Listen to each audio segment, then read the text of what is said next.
to welcome into the studio tonight. Cade Clayson and Hunter Yoder are here ready to call the action. What is up, gentlemen? You guys just watched opening ceremonies. It's the first time for me, man. It was pretty sick. I ain't gonna lie. Those are better than real Supercross intros. We were mind blown by some of those intros. They were pretty sweet. That is awesome for you guys to be able to make it out here down only 20 minutes away, I know, but, still made it out tonight. What are your initial thoughts? I'll go to Cade first on MX Simulator Pro Racing because we know Hunter knows a little bit about it. Well, so I'm not a sim guy. I've played bikes a little bit. I'm not very good.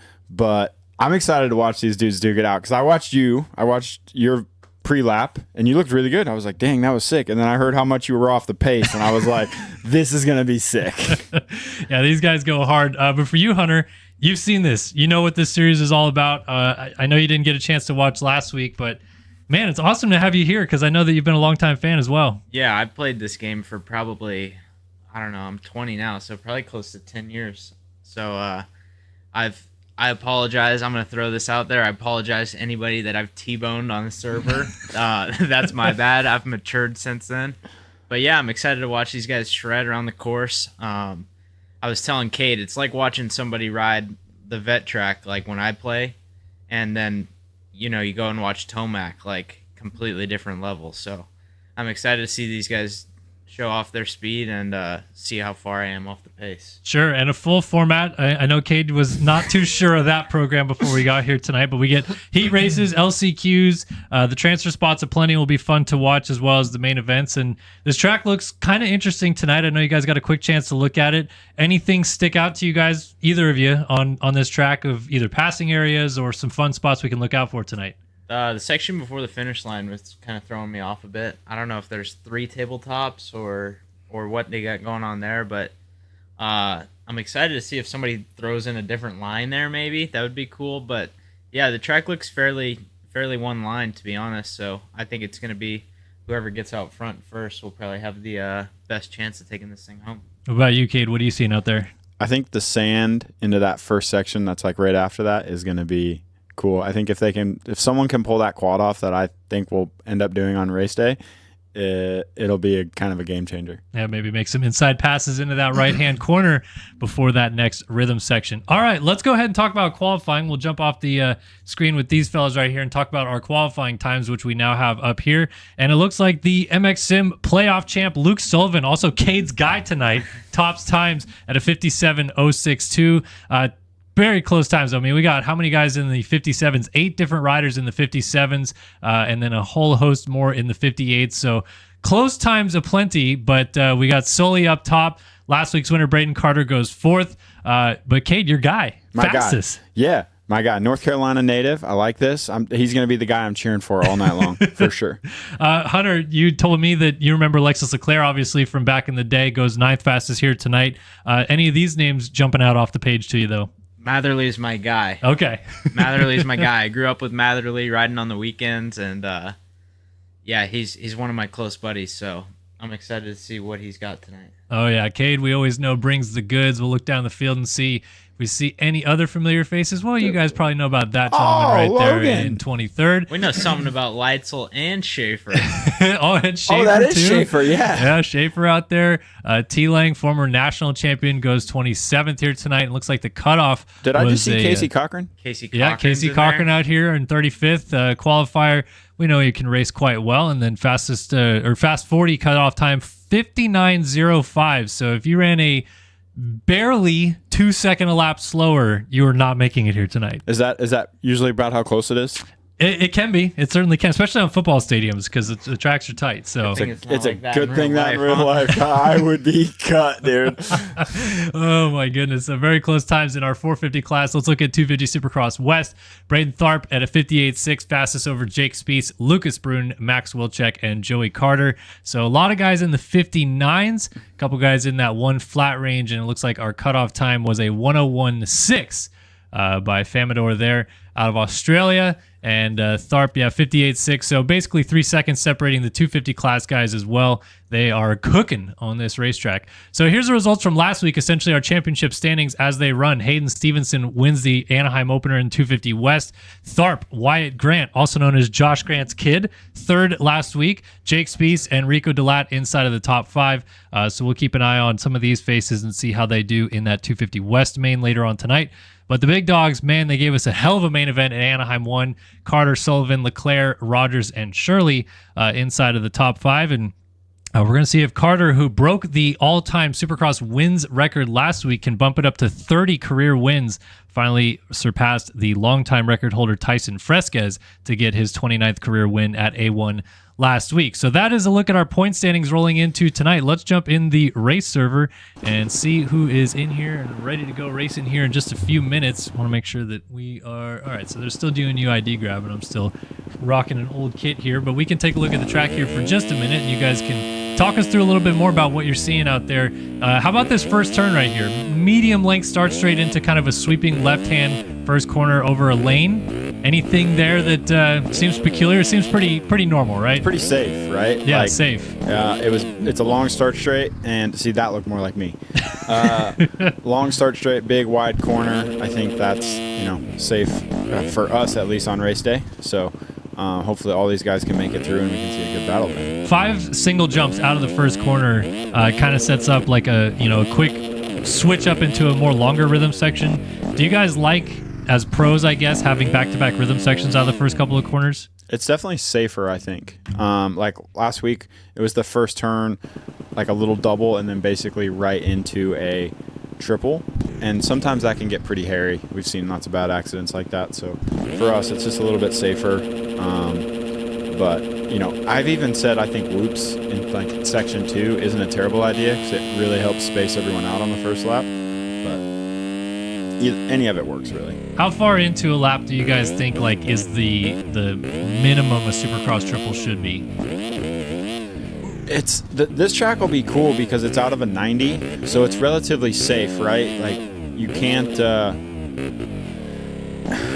It's hard to not see someone not jump it on the first lap. Where like last week we were coming off a little double, so like it can be a little weird. But I think this week, being in like the third section, it'll be just fine. What about you, Hunter? What do you think about Supercross triples early on a lap? Kind of exactly what Kate said. Like just right off the start. Like it's not. Last weekend was pretty small, to be fair. So I feel like probably mostly everybody jumped it, but a normal size or a bigger size one, that's when it gets a little bit hairy, especially like we had the little double before it. You slide out or you make a mistake and then you end up rolling it. That's when things go sideways. But I think 2-3 corners in, you're probably pretty spaced out. Yeah, well, we'll see if these guys are able to make it through rhythm sections pretty clean, because I'll tell you what, doesn't matter what's out of turn 1, MX Simulator or MX Bikes, really, there's always going to be some crashing, so we'll see if these guys can make it through pretty cleanly. But we are ready to go. 250 Heat 1 is lined up on the gate. Looks like they are ready to go, so we'll give you guys a rundown of who's going to the gate for this one. Ivan Medina, Jake Spieth, Max Wilczek, Hayden Stevenson, our Anaheim 1 winner on the 18 is in this one. Alonzo Robin, Jackson Vick, Jax Lindsay, Cody Wells, Jet Holyhead, Timothy Lucas, Tyler Nichols, Timmy Briscoe, Jack Gatlin, Barry Brands, Evan Vanderkoy, Luke Fauser, Jay-Z, also known as Jacob Arnbrister, Ollie Cruz, Jose Famador, and Tyler Show will make up the 20 riders in this one. Only 9 transfer to the main event, and Cade's about to get his first taste at how chaotic that final transfer spot can be in a sim race, because trust me, I get it. I know you get real life, but these guys, it's a video game, so the punting can happen a little bit easier than in real life. There's not, broken femurs that are happening, so way less consequences. It's like we got to turn Yoder's mic up just a little bit. Let me know, guys, in the chat all night long as well if we're a little quiet or if someone's not loud enough or something along those lines, and we're happy to make those fixes for you guys so that we can hear Cade and Hunter all night long. All right. So this one, of course, 6 minutes plus a lap, top 9 transfer to the main event, and here is a look at some of the runners going out there. Holyhead, Briscoe, Brands, Cruz, Famador, Lindsay, Wilczek, Vanderkoy, Medina, Robin, Stevenson with the red plate, Jake Spies, Jackson Vick, Tyler Nichols, Cody Wells, Luke Fowler, Jack Gatland, Jay-Z, and Tyler Show. I'm sure you guys recognize a couple names through there. Certainly. Fowler. Yeah, Fowler.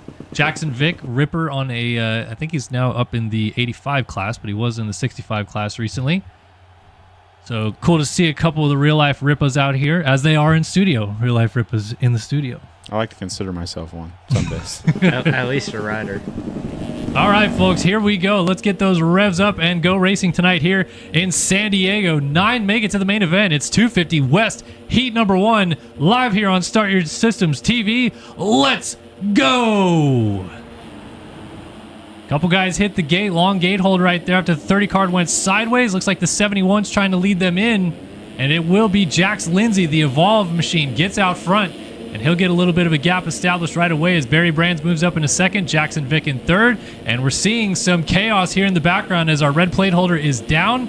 See if he can get rolling. Stevenson's got to double his way through this rhythm section now, hopefully not get landed on right there as he triples to the outside, already making some good progress. He's in 10th. We got guys nose to tail over this triple. So if you're the red plate holder, the Anaheim 1 winner, not ideal start for your heat race, but at least he's still in a transfer spot. He's still up there. So, I mean, if he's the red plate holder, he's obviously fast enough to get past some of these guys. So he's just got to avoid the chaos a little bit. Looks like a rider going down there at the end of the rhythm or end of the whoop section, I should say. Now through the rhythm section, he's going to get side by side here with the 138 of Jay-Z. Phil's machine right there.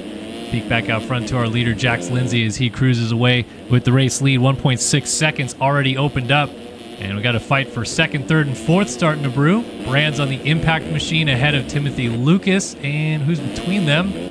It's apparently someone that has cut some timing gates because he is not showing up for us. So that's maybe Ollie Cruz. Unfortunately missed some of the track. And he's going to try to make a pass anyway. Multiple options for that rhythm. That was nice.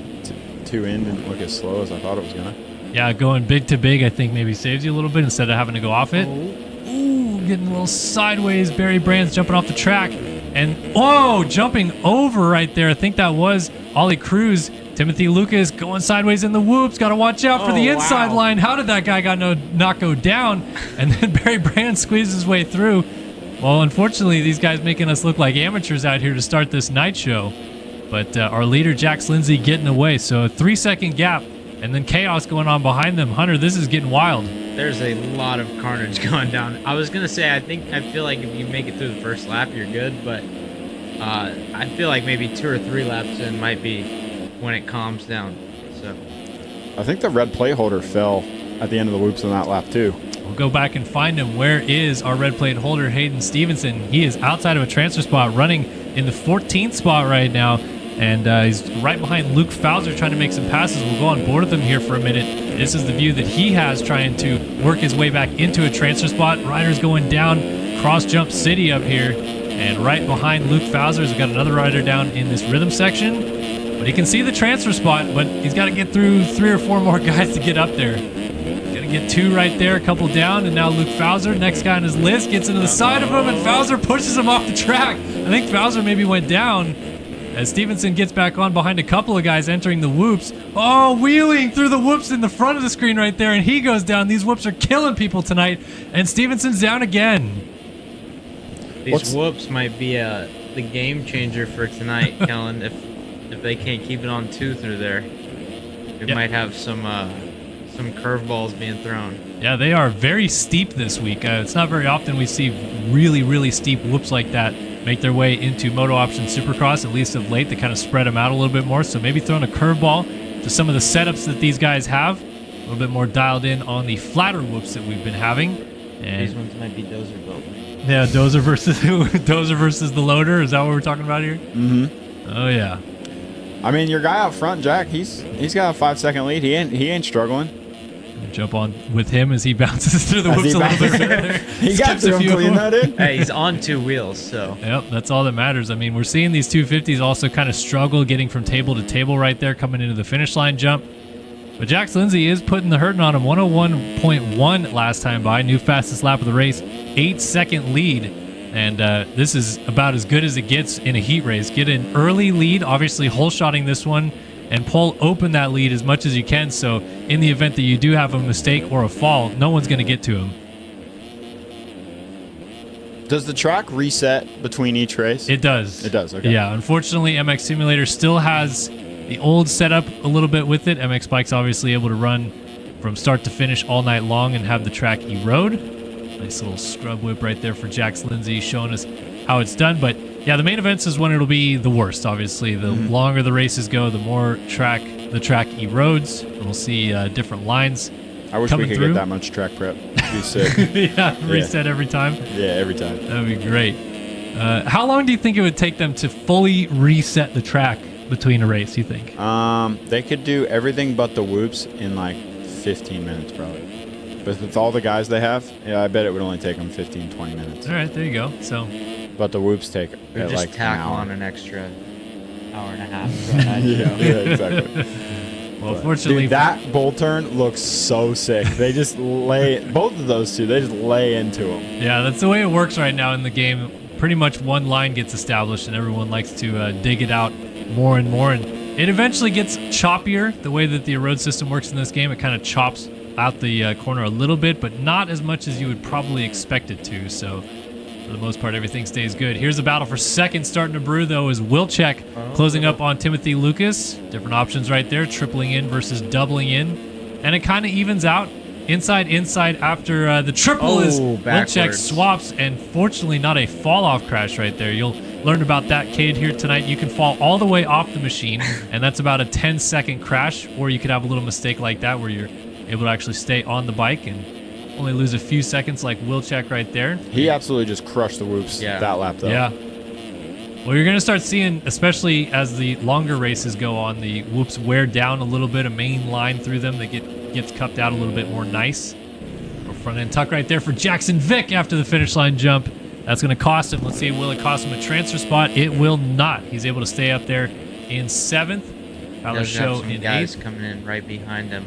Yep, we got Holyhead on the bubble. Ivan Medina trying to close it down. Stevenson is still back here, struggling after winning the opener. Might be headed to the LCQ here in San Diego. Side by side right now with Jack Gatlin. And Gatlin's going to tee him up. Oh, puts him down. I'm not sure if that's... There's that legs off crash that Colin was talking about. There's a little bit of maybe payback for something. That seemed pretty purposeful for Gatlin when neither are in a transfer spot. So maybe something went on that we did not get a chance to see. But it is right out of Australia, Jet Holyhead, who is in the final transfer spot. Looks like he is going to be A-OK in that position unless something dramatic happens coming to the white flag. We know these whoops will reach up and bite these guys as well, so he's got to make it clean through there. And our leader, Jax Lindsay, is gone at the front. Good line there. That was sick. Just like a little triple out of the whoops while skimming. That was real nice. Hit that last one and pop through very, very cleanly. So hopefully one more good run for him, and he'll be good to go.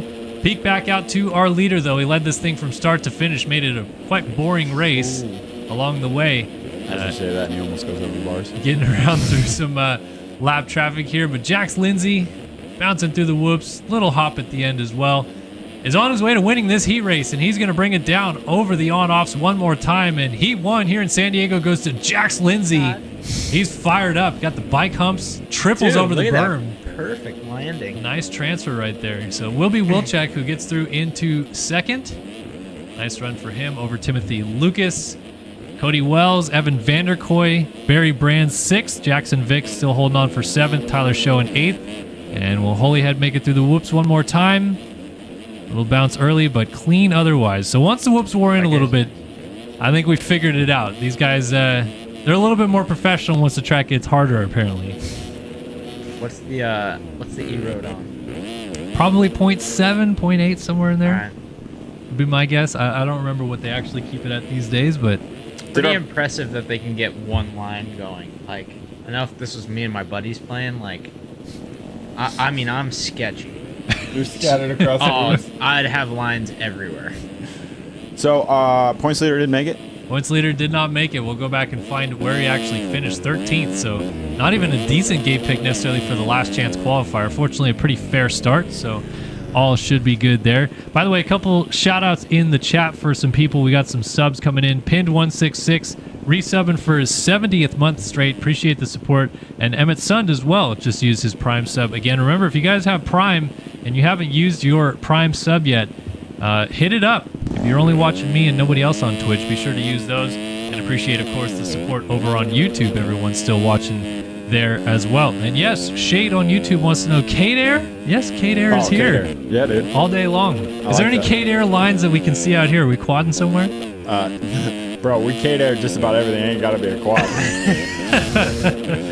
Oh, man. Cade Clayson, Hunter Yoder joining me in the studio here tonight. And yeah, Hayden Stevenson. I want to see a 3. I think these guys are going for fast. I go more for show on. Like, I break out the 450 and I just go for the biggest. That rhythm section is going to be interesting this weekend. Do you guys think for sure over that table is just going to be the main thing to go? No, it just depends on where they put the 5-footers, right? Because if you can go like onto the top off and then like 3 and miss a 5-footer, it depends on where they put the 5s. That's what dictates our rhythm sections. Gotcha. And update from chat, by the way, a new Prime sub is It's Not Jackson, which is also Jax Lindsay. He says it's his first RF dub, so congratulations to him. And then Hayden Stevenson joined our chat and said that he's going to quit now. So there you go. That's what happens. That's it. As soon as you have a bad race. I like rage quits. Those are my jams. Been there before. Rage quits are your jams. I love it. So do we have like a docking system? Like if a dude goes around a rhythm section or anything? Oh, man. You've got a lot to learn. Yeah, if you go off the track, there are like, let's say 40 gates around the track. And if you skip a couple of gates and gain an advantage, it keeps track of that based on how long it normally takes you to go through that gate and applies a penalty. Oh, all right. That's sick. Yeah. That's way better than bikes. Way better. What isn't on bikes? It's just like sometimes it works, sometimes it doesn't. I don't know, man. That's why that on that first lap when the guy was battling, he must have missed a timing gate, like completely. Mm-hmm. And then even though he was in 3rd or 4th, like he was invisible to everybody else. Oh, okay. So he was in like 20th, but 3rd on the track. Can you pull that mic a little closer to you, Hunter, if you don't mind? If it works, if it doesn't, that's good. I'll just turn you up a little bit more. How's that? I think that's good. I might need to turn you down now because we're going to hear your crisp, beautiful voice there. Hear me breathing into this thing. All right, 250 Heat 2 coming up. We did not get a lineup rundown for you guys, but you'll see the favorites out there. Some of the lower 2-digit gentlemen that make up this field. Chaos in the woods. I know, everyone's dying. This is coffins being built out there. Ryan Chelsea, Caden Speck, Tucker Zimmerman, Dale Mullins, Joey Carter, Cash Woods, Race Cobble, and Ryan Pinkerton going to the gate. Dylan Cavicciuti. We also have Wyatt Grant in this one. Andre Feitosa, Lucas Brun, Tyler Blowers, to name a few. And we'll see who makes it through in this one. Top 9 transfer to the main event. Everyone else headed to that last chance qualifier. 6 minutes plus a lap. 30 car to sideways. 250 West. Heat number 2 is off and running in San Diego. Pretty fair start this time. Drag race into turn number 1. See a white bike poking the nose out there, but he's gone wide and is down with a few other riders in turn number 1. Looks like sneaking through the inside was Ryan Chelsea. He comes out with the whole shot. Wyatt Grant, a good start as well in second. Cash Woods, Caden Speck, and Rogan McIntosh all finding their way to the sharp end of the field. Is someone only doubling out right there. 3 wide off the triple. That's going to be problems. And one rider goes down. Trying to see who that is up the inside. Oh, man, he's losing so many positions. It was Rogan McIntosh down on the inside, the next is Kawasaki. So can everyone make it through the whoops clean? Let's find out. We got second, third place going down. Chelsea, he's going to take a lot of people with him. Look at everyone dodging and weaving their way through here. For the most part, everyone makes it clean. He gets teed up right at the end. But we got a lot of guys stacked up in the corner afterwards as well. 4 or 5 bikes rolling out of this corner together. Everyone's off rhythm.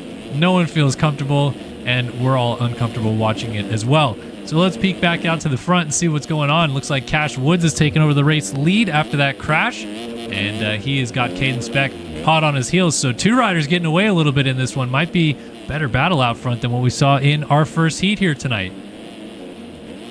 I think we need to get the suspension guys out there. Somebody needs a little more rebound in their bike. Whoops are just eating these guys alive. Yeah, probably the biggest whoops I've seen in a while, at least tall.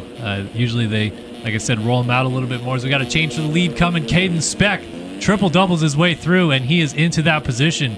And he's right up on top of those things. See, his suspension is dialed. That was it. He looks like his setup looks like Chance, but like how he just went through the whoops looked just like how Hymus does it. That's pretty sick. I can get behind that. Ooh, off the side of the track, Cash Woods in second place, jumping wide on the finish line jump. T-John, hashtag 60 FPS. Got that McDonald's internet going strong tonight. Holding on to third place. Rogan McIntosh side by side with Wyatt Grant. So we got 4th, 5th, 6th, 7th, 8th, and 9th. Pretty much nose to tail. This battle in the midfield, though, very good right now. Tom Quinault is in that one. Lucas Brune as well. So a couple foreign riders. Brune out of Germany, Quinault out of France, going at it, mixing it up with some of our fast American riders. McIntosh, of course, Wyatt Grant. Third last week at Anaheim 1, hoping to rebound and get into a position where he can win this week, and starts off with a good heat race. So far, so good for him in 5th. So here's the double versus tripling in option right now. If you guys are on the racetrack right now, which one feels like it looks a little bit easier or more comfortable to do? Well, the whichever line sets you up so you have to 3 into that corner, we wouldn't be able to 3 to the inside like these guys are. So probably the other option, I think it's 3 out of the corner so that way you can 2 out would be the best option for us, in my opinion. But these guys who can 3 to that inside before the triple are carrying so much speed. I think for them it's working pretty good. What about if it's built the way it is in this game? There's like a kind of a sweep to the right-hander. It's not a full 90. Is it more possible to triple to the inside then? I think we can triple to the inside. Hunter's got more skill than I do. Yeah, I mean, I don't have that much trust. All right. Who just got booted right there, Kellen? I'm not sure. Let's go back and find out. It may have been our guy T-John. Let's see. Must have been going already. Yeah, it was. I think it was T-John. Yeah, this KTM right here. So Kate also probably wouldn't be aware of this, but if I don't have someone's gear and bike, it defaults to a KTM with that really old answer gear. So got it. Apologies for that look. It's pretty much the only one that still works. It's better than invisible, like in bikes, because I don't download anybody. So all the people I ride with are just invisible. Yep. Just no rider floating bike through the air, taking people out. But yeah, for the most part, we got most of the pack, so we're all right. This battle up front's still pretty good, though. Caden Speck has not gotten away from Cash Woods, and Woods is kind of firing back up to battle him for the race lead. So we might be on for one with 2 minutes plus a lap in this race. Cash Woods, and as I say that, he exits stage right onto the start straight, jumping to complete flat off a Supercross triple. What does that feel like? Not ideal. You ever like jammed your wrist into the like punching something? That's what it feels like. Okay. Hunter, you ever flatted a triple like that? Yeah, about a week and a half ago. It was one of my dumber moves. I don't even know why I did it, but I didn't get to ride when everyone else got to ride at our photo shoot, and I thought we were gonna do some whips off the triple, and I wouldn't have done it if I had known we weren't, but I followed Mitchell off the triple and I gave it a little more gas than he did, and I missed the landing by about 15 feet.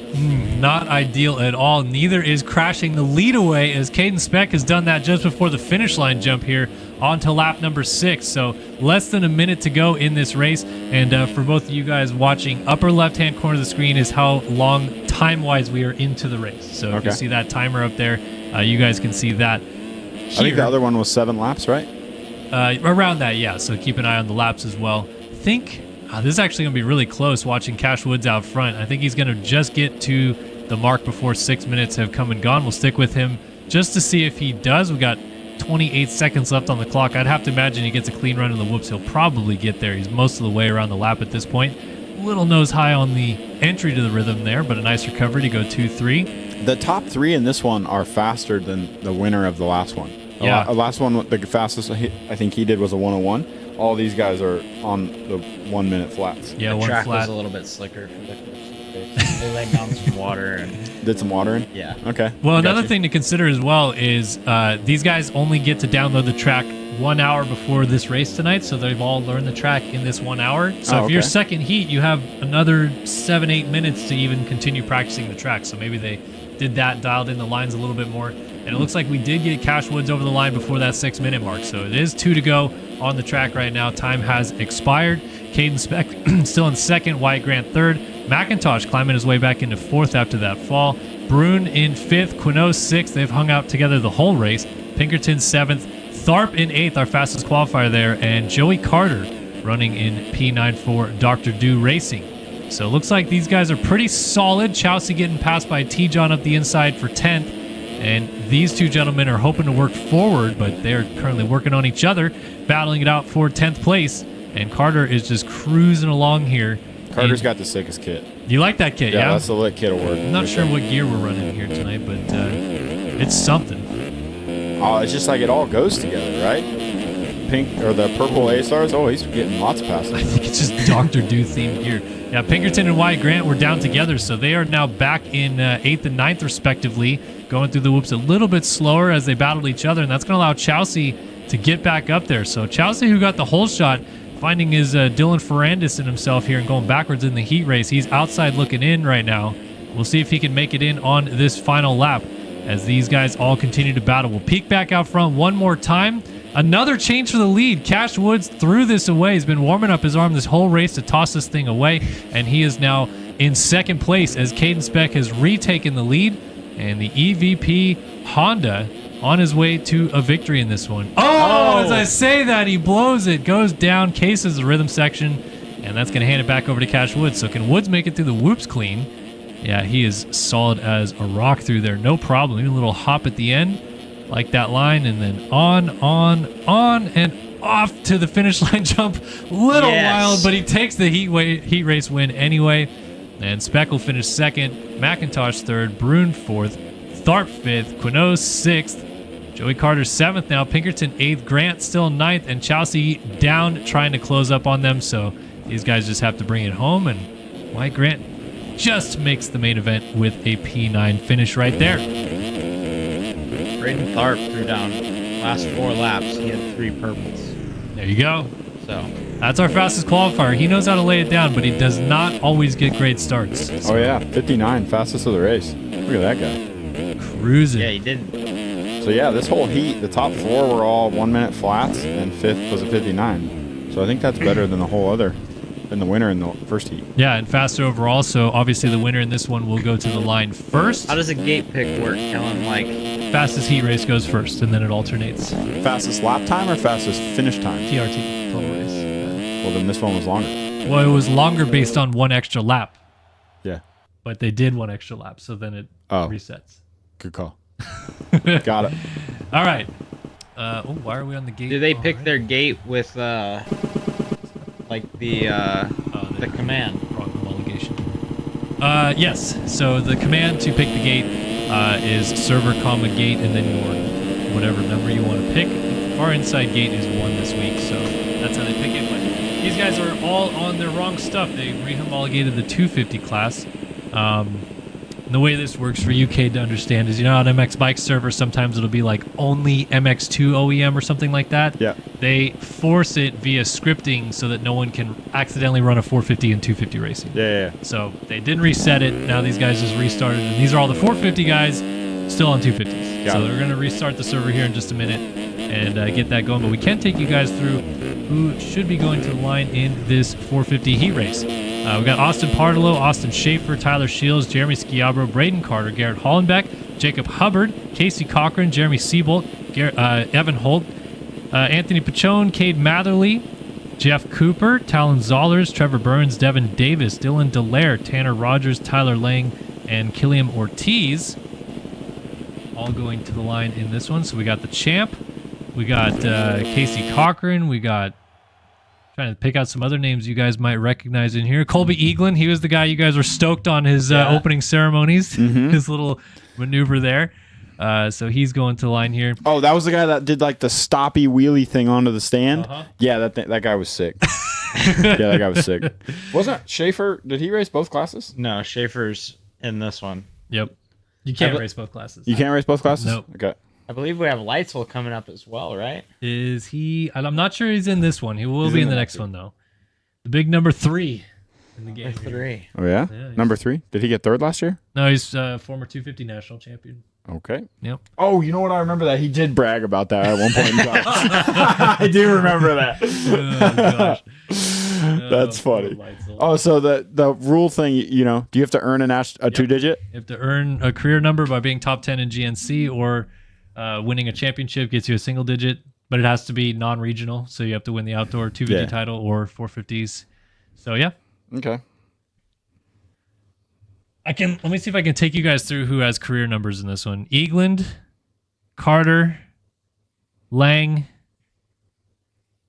Matherly, Siebold. Might be it. It's a lot of turnover in this game. Devin didn't qualify, obviously. I texted him. Big B definitely didn't qualify. Big B definitely didn't. Our truck driver, like during the week when the semi's parked, he puts a TV in our lounge and puts his computer and everything in there, and he just plays in the semi trailer like all week. Shout out Big B. Shout out Big B. I didn't know you guys called him Big B. That's awesome. I love it. I don't know why we call him that, to be honest. I think it was one of those nicknames that like I just came up with, like I do for Jules and everyone else, like just dumbly, and it kind of stuck. Oh man! But what's the other truck driver's name? Don't they call him something like that? I think Cowie's they also call him Big B. Oh, they do? That's why I said it's funny, yeah. Oh, man. All right, so we are almost set to go. We got some, I think we got some polls going in our Twitch chat right now. Big shout out to iMoto for moderating all of that stuff. And once again, I have way too many skins. What is the poll that we got going on here? Whoops. Who wins 450 Heat 1? Right now, it looks like most of you guys think it's going to be Braden Carter.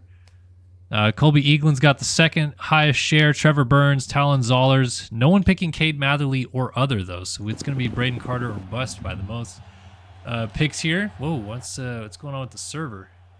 Hopefully that's... Bobby Big Lines. I've done a lot of battles with Bobby Big Lines. Bobby Big Lines. All right, here we go. Hopefully that wasn't a me problem and it was a server problem for why we were lagging so much. But now it's time for the big dogs to eat. 450 Heat number 1. Same race distance, 6 minutes plus a lap. And the top 9 riders qualify into the main event. It did look like it was a server issue. A little bit of lag, so hopefully that doesn't persist. But here we go. 450 Heat number 1 from San Diego is ready to go. We are off and running. Pretty good start for Jacob Hubbard on the 78, but he's going to get shoved wide. We're going to see a lot of that tonight, and Carter gets through the middle to rip the hole shot.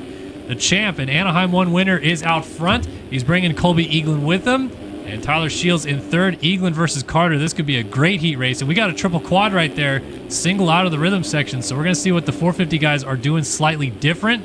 Looks like still over table right here. Apologies for the lag, everyone. I think it's just taking a second for everything to load into the game. Carter trying to pull away in the whoops, though, getting a little bit of a gap established. Much more clutch in the whoops. Much more clutch, as in like grabbing the clutch, or just no, better? Just like yeah, he looks way better. Like they were way more consistent staying on top. I think that's going to be the nature for what the 450 versus 250 class is, because in reality, for the most part, the 450 class is the pinnacle of the game. The most experienced riders, the 250 class, similar point out rules in this game as well. After a couple of years of so many points, and if you win a championship, you get shoved out of the 250 class. So this is the cream of the crop right here. There we go, over and quad. That's the line you're talking about. Line. There's my guy, and he busted right away. So are we doing 3-4? No, he's going 3-3. He's going 3-4. That was big.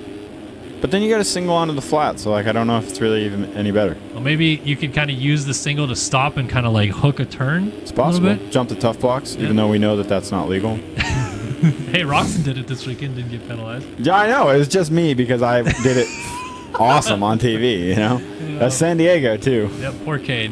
Where did Roxon do it this week? Before at the end of the rhythm, before the table. Somebody else did it, too. I think it was Shimoda, maybe. But that'll happen. I wanted to do it. I wanted to jump from that single onto the plateau, but the tough block stuck out too much. It would have been a big one. They put a pull up after you did yours, right? You did yours and then they put a poll up, or did you? Yeah, I think that is what happened. Yeah. All right, let's keep an eye on this battle out front because it might get good here quickly. Eagland is keeping Carter close. There's that triple double line that you were hoping to see maybe someone knock out right there. And Carter again pulling the big lines, but not quadding right there. Eagland electing out of the challenge as well, so we're just going to double into the corner. Carter looks like he is pretty fast on the first half of the track, maybe a little bit slower on the second half. Eaglin's going to go 3-2 into the corner right here. Kind of comes down to the whoops, of course, but both these guys very, very good in the whoops. Very clean on top of them. No problems whatsoever. And now can Eaglin close that gap back down somewhere else? Eaglin looks good. He's pushing him for You guys sure. are keeping it together. I feel like Carter keeps making tiny little mistakes, and that's why he gets a little bit closer.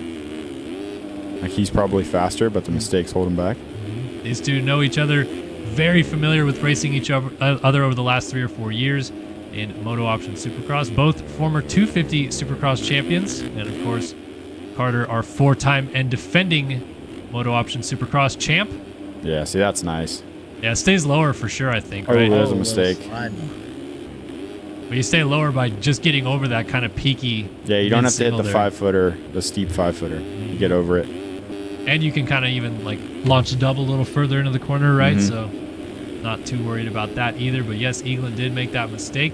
Here is third, Jeff Cooper for Yogi Designs, holding on to it right there. No problem for him. Tyler Shields and Evan Holt going at it for 4th and 5th. Dylan Delaire 6th. There's Cade Matherly 7th. Tanner Rogers in 8th. And Jeremy Siebold, 2020 MotoOption Supercross champ, running in the final transfer spot as it runs right Cochran's now. 10th. Yeah, Cochran's trying to close that gap down. You know J-Law's at home rooting for Casey Cochran right now. Yeah, J-Law, big fan of Casey last week. He was tuned in watching this thing happen. Shout out J-Law. Casey just missed the main event, 5th in the LCQ last week. I know that Outside feeling, looking bro. in right now. But let's see if he can get up to Siebold. Not easy to pass the former champ Jeremy Siebold, but Casey Cochran also very fast at this game. Katie, you probably don't know this. Cochran almost won a 250 title 3 years ago. At this Oh, point. okay.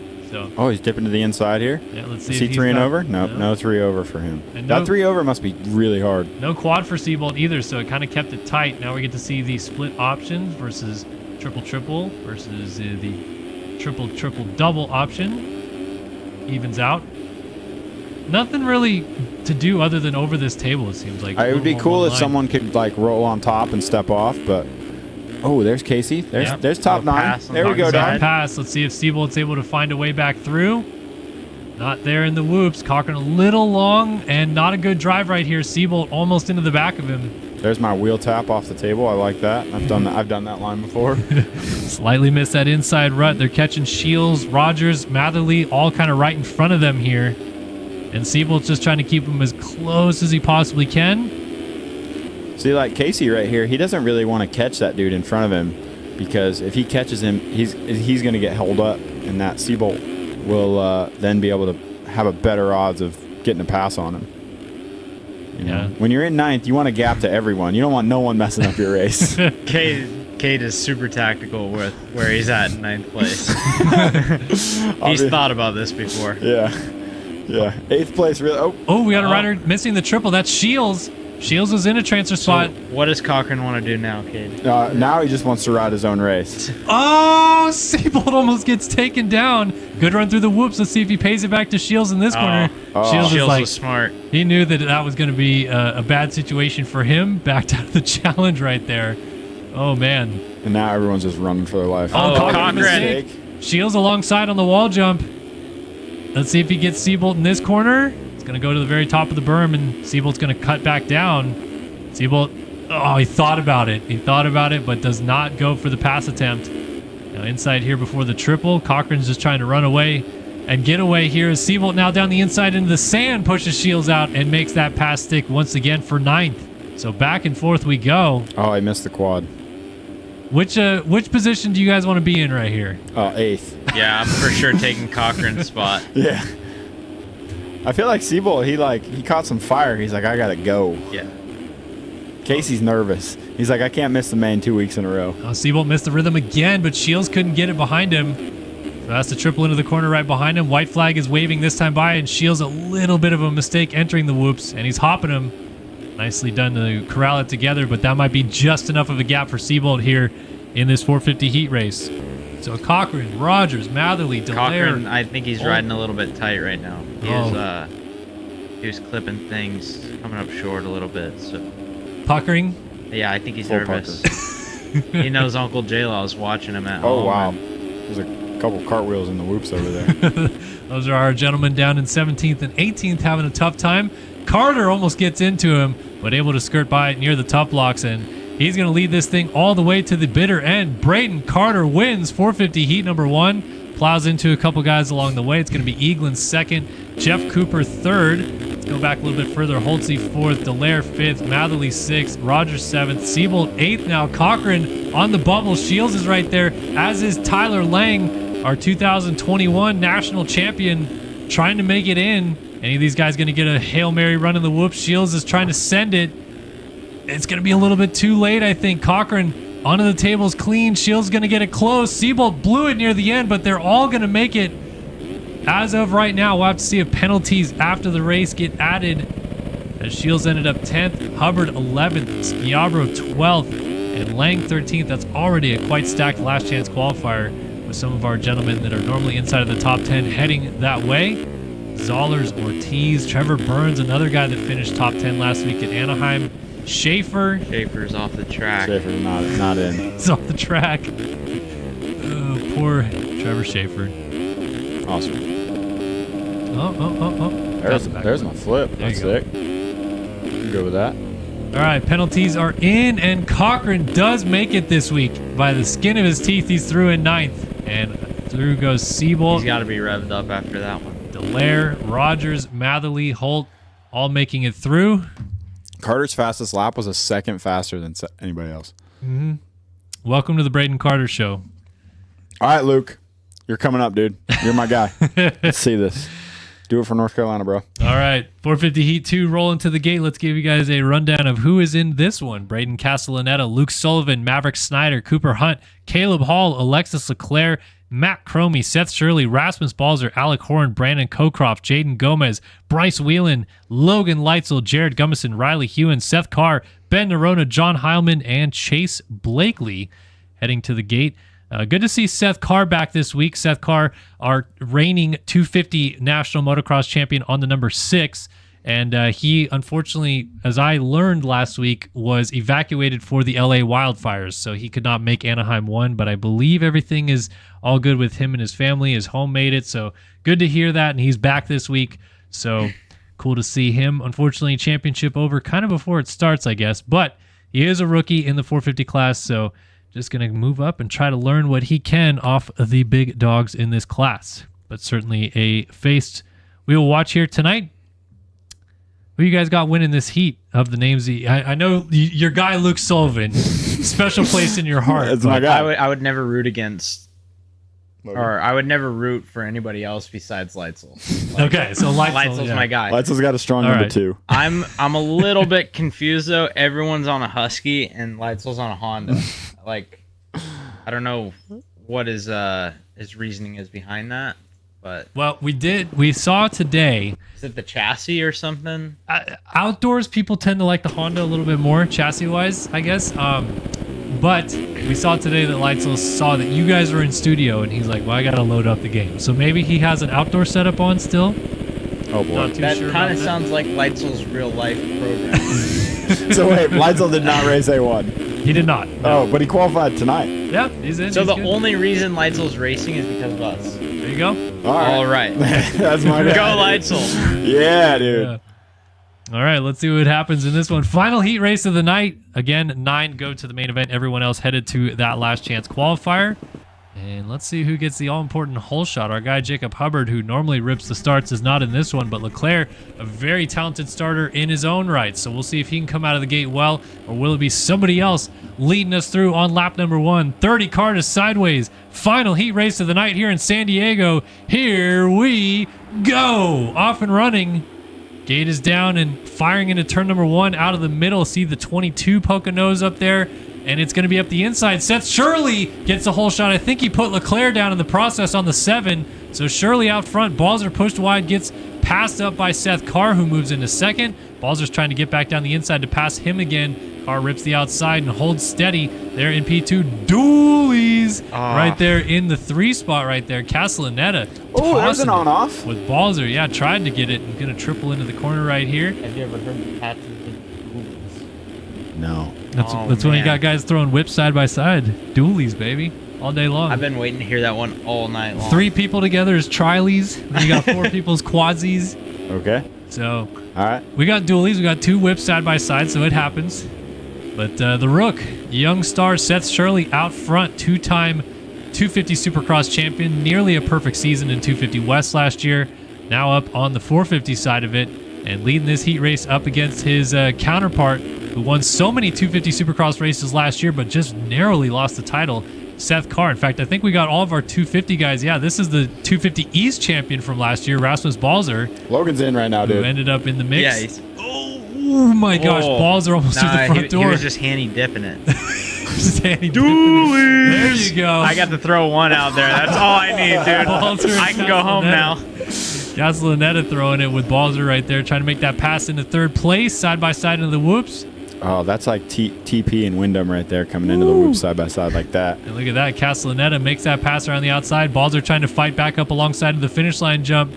Dualies again. We got a little scrub right there alongside each other. And here is Luke Sullivan. There's my guy. Pulling up right behind these guys. Look at him running the MXS Playoffs Championship plates. He didn't run those last week. We weren't sure if he would do it or not, but he is this week. Looking sharp on the... My guy Leitzel in 6 Yamaha. is really impressive considering he didn't show up last weekend. We know Leitzel, he's a gamer, man. When he shows up, he's usually pretty darn good at this game. So he is holding on strong in 6. Outdoor setup and all, probably. Yeah. Just no problem. Should we stick with him through the whoops? We should see how stick the with him outdoor through setup the in the whoops. whoops Let's see what he does. A little I soft. wonder if he goes through the whoops as good as he does in real life. Which is what? He's pretty good, Oh, dude. good. Okay. He thinks he's not good, but he is. Let's see what we got. Yeah, pretty clean. Yeah. Pretty clean, yeah. I'll take that every day It of the wasn't week. Carter clean, but it was solid. Yep. Better than me on real life. I want to see these guys like do this like bunny hop thing off these tabletops. If anyone can teach me how to do that in real life, that'd be sick. That'd be dope. Come on, you just gotta compress stick the forward suspension. and then your right stick back. It's Got it. easy. Yeah. You just gotta. There you go. You just have to have some buttons on your controls up there that you Look guys at can that. use. Look Nice at Leitzel, man. He's turn closing down. up on the playoff champ right here, Sullivan. This is your 2 guys going at it for 5th right now. That's cool. We're cool with it. As long as they're both in the main, that's what we want to see. I know Leitzel's at SOB right now. He's probably Lagging like no other. he's probably rigged up a Starlink or something. He's just really making it happen. Who just went down? That was Balzer. Just a little mistake, and Oh, Oh, here's Sullivan. a different line. Yeah, we had to roll up onto the table, and we got someone magic manning in the background. He's got some sweet internet. Probably logged into a potato somewhere. Oh, Balzer dies in the whoops. That's a big one. And Jaden Gomez goes by, Nerona through, Hewen by, Hall through, and Balzer's going to pick it up now just as Jared Gummison goes by. And that was Hall going into the transfer spot right there. So that is P9 on the track. And we are about 2 minutes and a lap left of this race still to go. So we'll see how those positions shake down. We're trying to watch this Leitzel-Sullivan battle. See if our guys can do anything against each other. By the way, change to the lead up front. The sets went dueling and we missed it. Seth Carr now out front on the District Designs number 6. So his first race of the year going quite well. Staying super low on that triple. He's got the closest time to Carter from the first heat. Yeah, Carter did a 7 something, and he's an 8.0, so that's about as close as you can get not being in the 7s. So fun fact, Seth Carr in motocross last year became the first MX Simulator player ever to qualify pole position at every single round of outdoors in the 250 class. Oh, wow. So he is certainly impressive. very, very fast and showing it now on the 450s as well. Good to see him here tonight. Leitzel's up to 3rd, so we're moving forward for the 3 Wow. machine. He's off the track, though. Definitely jumping off the track on the finish line jump. And a little slide out right there for Braden Castellaneta. Goes pirouetting, loses a spot to Ben Nerona. What happened to Sully? Sullivan going backwards here a little bit, now feeling some heat. Caleb Hall and Riley Hewen closing that gap down. So not sure what happened to him, but he's now back to 6th. And trying to hold steady here. Let's watch the transfer spot. We haven't had a good transfer spot battle, but we might have one now. Jaden Gomez dealing with Rasmus Balzer, your reigning 250 East Supercross champ. Oh, Balzer tuck down. the front. I wonder if that was lag related because obviously Jaden Gomez is really not having a good time out there. He's lagging so much we can't even log on to him there. And looks fine now, but certainly lagging. And these guys are probably not thrilled with trying to pass him. from that position either. He's just disappearing, going through jumps. And for reference, in the server, because we're in the server, but we're not like in the game with these guys necessarily. He just looks like a light bulb. He's just glitching and moving everywhere. Well, I had that problem when I first bought my PC. The OneDrive kept trying to update while I was gaming, so it would make me lag, and I couldn't figure it out. And then once I figured it out, I quit lagging, and it was great. Oh man! So yeah, he's not having a great time right now, but neither are the people around him. So these guys are going to want to stay in front of him. Oh my goodness, that was almost contact in the air between Castellaneta and Hewen. And this is 789 on your screen right here. And in the middle of them is Castellaneta trying to get that triple line, get a little bit of a gap established on Jaden Gomez. No one going for the quad there anymore, so maybe they've learned their lesson. They went back to the Darkfish and figured out what's the fast line through there. Yeah, this is getting pretty tidy up in here, though. We got some action. One of your leaders is down, I think, up there at the end of the whoops. Let's see who it was. We'll go up there and take a look. Whoa! Speaking of leaders down, Seth Carr is down on the start straight, and he was long gone at the front. So Weitzel's about to take the lead. No, it's a pretty big gap. We wish, but Weitzel's in second, dude. He's got a 19-second gap. Okay, well, my bad. That's fine, Leitzel. I'm not hating. Just bring this thing home. Get us in the main, brother. He's cruising in second right now. Seth's early back to third now. So it's final lap as well. So. Yeah. Arona, Hall, Hewen, Castellaneta, and Gomez still, well, now 8th. Sully is back in 9th, so tough luck for the 11, who is up in the mix for a top 5 position, now on the bubble position. We'll come back to that in just a minute as we watch Seth Carr. Looks like he made another mistake because Leitzel is tightening that gap up. So final lap here. Can Carr make it through the whoops clean and win this heat race? Oh, yeah, clean as a whistle. Yeah, that was fast. sick. So Seth Carr, his first ever 450 heat race, goes swimmingly as he takes it here in San Diego. 450 heat 2 goes to the 6th. It's Leitzel in second, Shirley in third, Arona, Hall, Hewen, Castellaneta, Gomez, and Sullivan will hang on. No real pressure from behind. So the 11 makes it through, clean off the tables, and he's going through. So Whelan, Gummison, Leclerc, third last week at Anaheim. He's going to the LCQ, joining a host of other very talented dudes. These LCQs seem stacked. Yeah, this is going to be kind of gnarly. There's going to be some unhappy people. Balzer was also very fast in this one. He's headed to the LCQ. Maverick Snyder, Alec Horn, Matt Cromie, Cooper Hunt, and John Heilman did not finish this race. We got more backflips over the finish line. See if these guys got a feisty little battle for who can be the most mid back here. And, Alec Horn. I don't know how he corralled that together. Are we lagging or something? Like, how did he just flatten that out? Like, I don't know. Just that was impressive. Probably a skill issue for me not to be able to do that. We'll see if anyone got some penalties here. Looks like our top 9 pretty solid. Yeah, I don't. Maybe a position. Yeah, it looks like Nerona went from 4th to 6th on penalties. But Seth Carr gets the dub in this one, and he will roll to the gate either first or second. He lost 15 seconds on the last lap. That's a tough lap. Yeah, not ideal. All right, here we go. LCQ time. This is arguably the best time of the night right here, people. This is where Cade's time to shine. This is where it's won and lost. Yeah, so if you're, let's say you're any one of those top guys going to the LCQ right now, what's the pressure like? Make it through the first turn. That's the biggest thing. Especially for this game, dude. You got to make it through the first 2 turns. Okay. Hunter? I mean, it seems like they've not only got to make it through the first turn, but they've got the whoops they've got to face right off the start. And not to mention all the other guys they got around them that are trying to go for those top 4 spots. So it seems like a place I do not ever want to be. Yeah, it's not ideal. He got third in the heat last week, dude, so he ain't stressing. Well, starts are dialed, so he doesn't have to stress about much because he's always getting off the sharp end. He's always off the gate good. Yeah. We do have our current points leader and Anaheim 1 winner, Hayden Stevenson, in this 250 last chance qualifier. So if you're him, like you said, you guys just praying for a start. Let's say he comes around the first turn in like 8th. Are you panicking, or are you just like trying to hope things settle down? Just one lap at a time, dude. Yeah. Just one lap. I'd try to hold it together for as long as you can. Let everyone else around you make some mistakes. And did they start? No.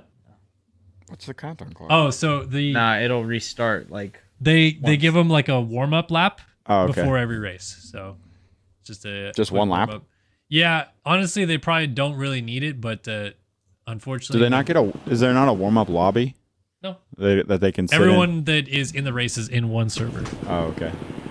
We don't have to hop around and jump servers all the time. Oh, okay.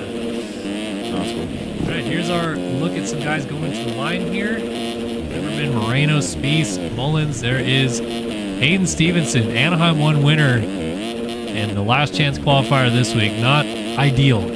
Just imagine Joe Shimoda in the LCQ this week. That'll happen. Yeah, it'll happen.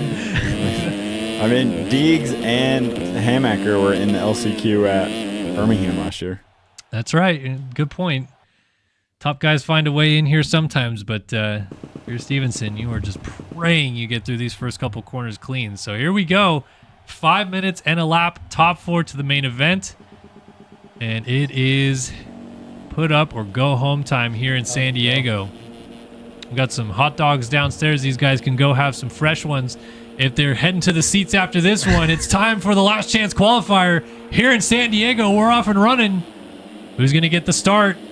Oh, bar banging. Some guys going down halfway down the straightaway. Stevenson looks pretty good, trying to come through in about second, but he's sideways. I think he just went down. Oh, he saved it, but he's off the track. He's going to maybe be about 8th, like I said. Well, now he's stacked up. We got real problems. It's like everyone's rooting against him. Oh my gosh. Oh, man. So many riders down in turn 2. Stevenson just gets going probably in about 14th, 15th place right there. Let's see where he actually ends up. 13th. He's going to make a couple passes. More guys still going down. He might just want to go around the triple at this point. Try not to get landed on here as these guys jumping over top of him.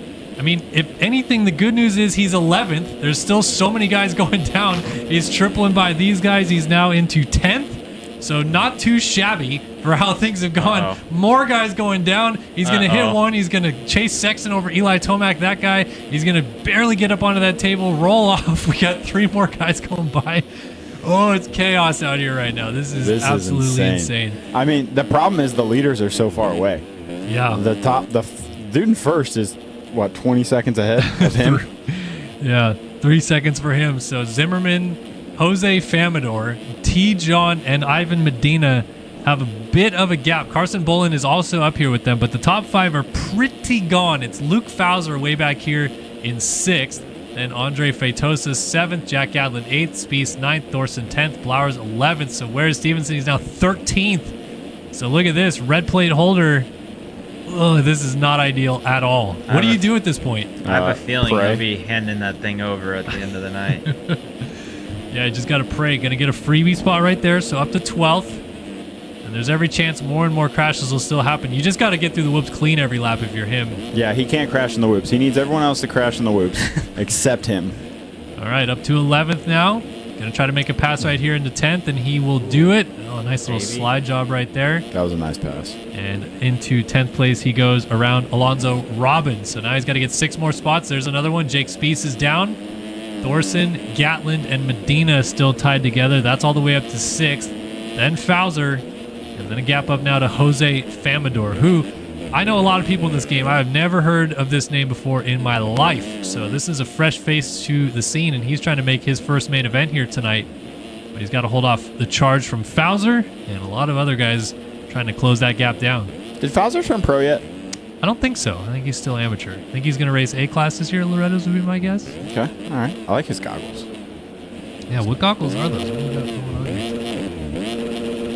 100%? Yeah, those are Hondas. Some purple ones on an A-Stars custom helmet. Not too shabby. I don't know what gear that is, but looking solid. Is it? He just closed up on the transfer spot, I think. Yes, Famador is there.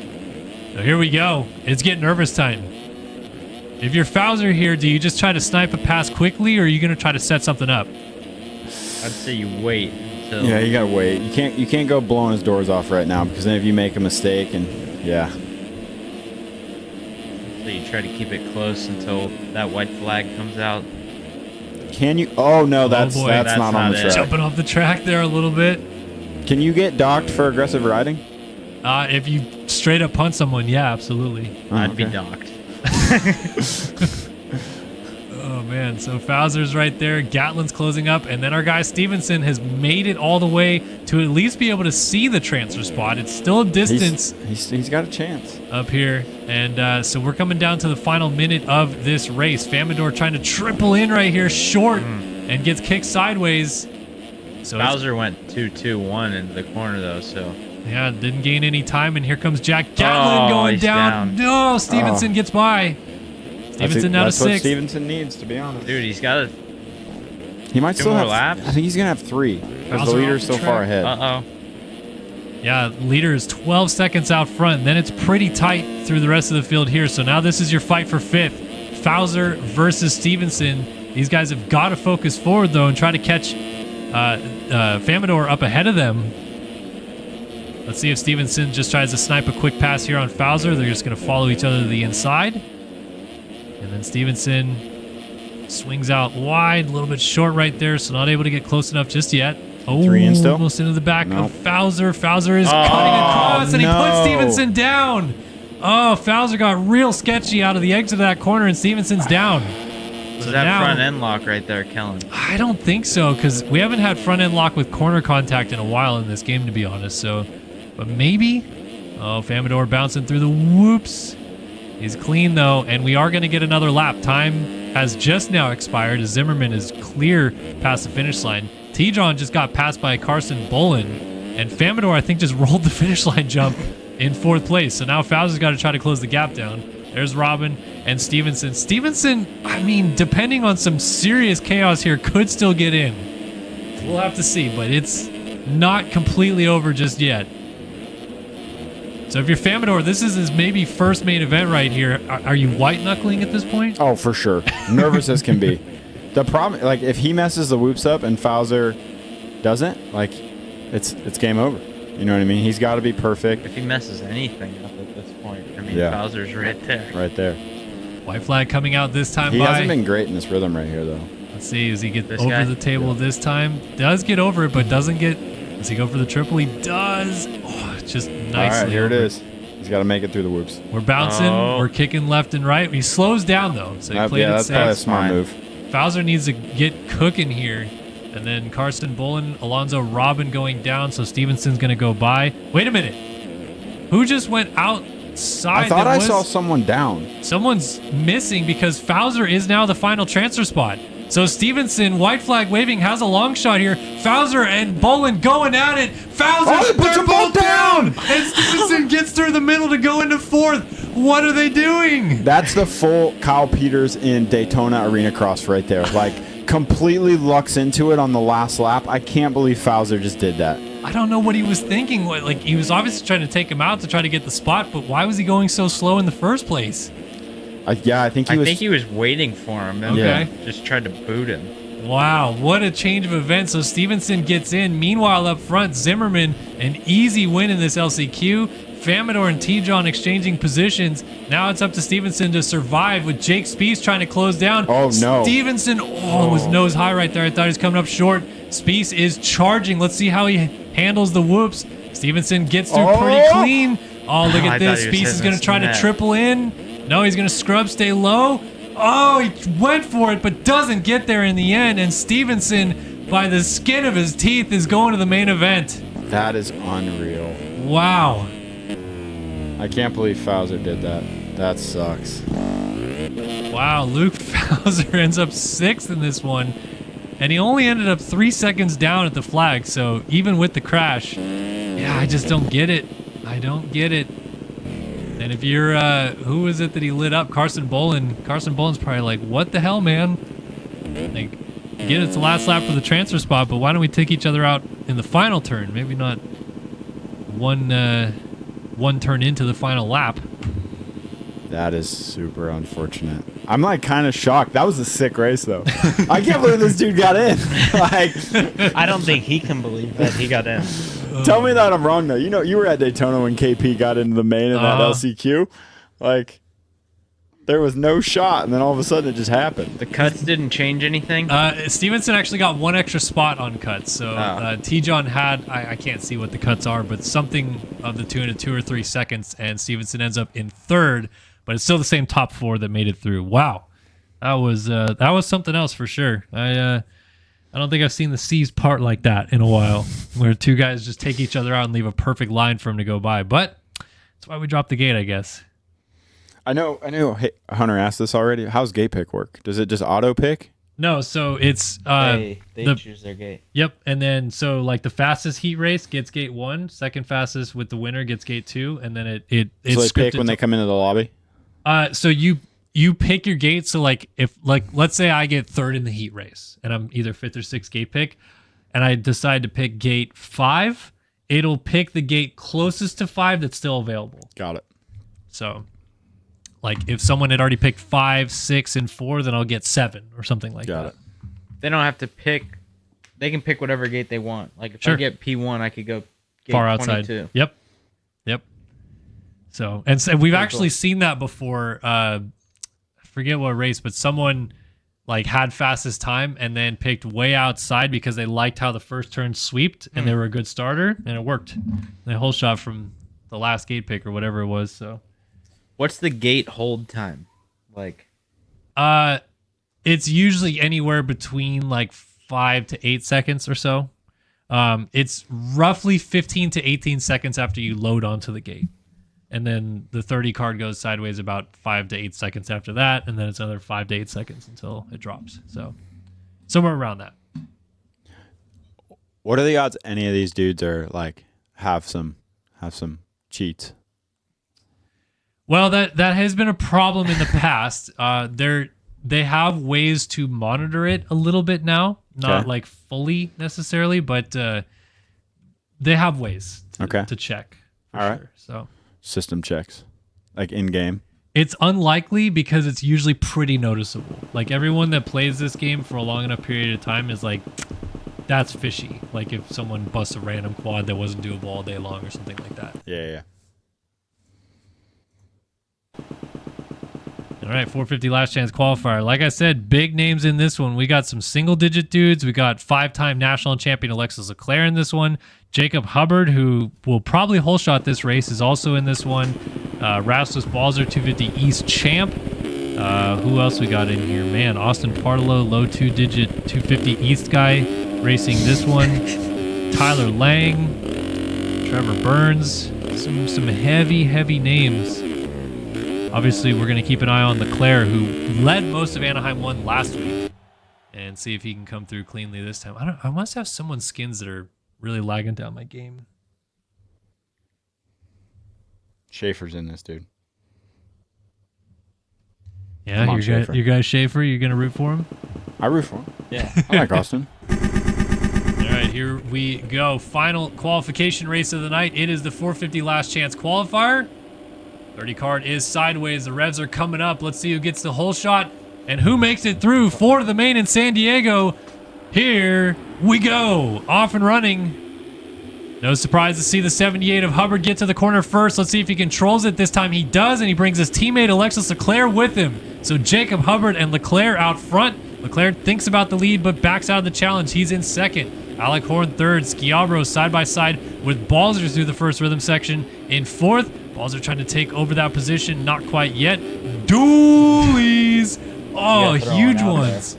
As Balzer does make that pass, Schiavro trying to fight back, but Balzer will secure the position, and he has got a lot of pressure from behind. Schiavro, T-Lang, Blakely, Ortiz, all right there, as Ortiz looks like he went down at the end of the whoops.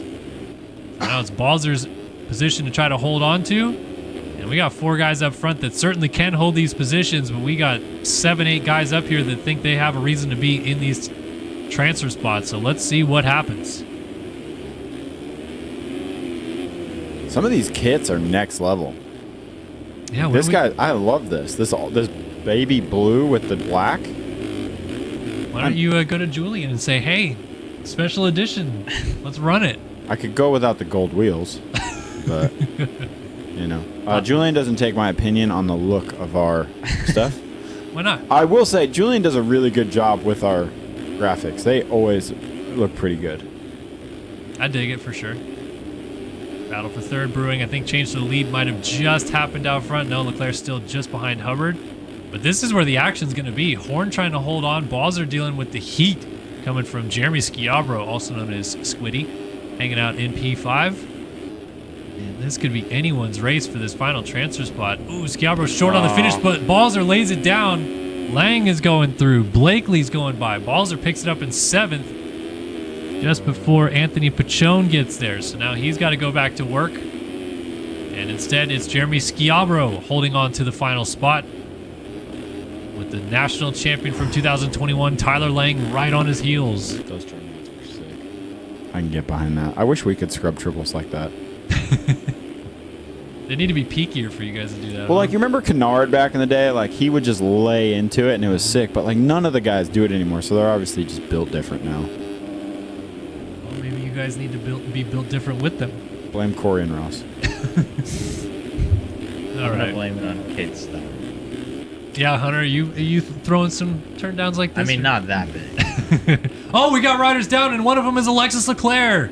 Leclerc is down, and he's hung up together with Alec Horn. Looks like he gets going in the 7 position. That is detrimental for the rider out of Picardy, France. Let's see if he makes his pass into 6th. He will.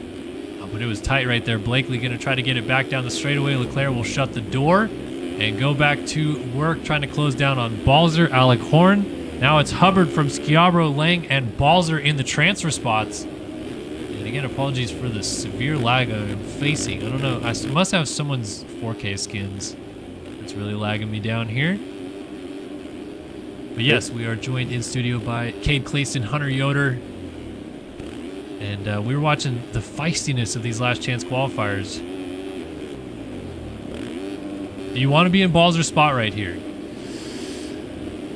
I want to be in Hubbard's spot, to be honest. Just cruising around out front. It's pretty nice. I don't know if... I'd want to be in the somebody like Leitzel or Matherly's spot. Yeah, just sitting back at the motorhome They're already. probably doing extra practice laps right now.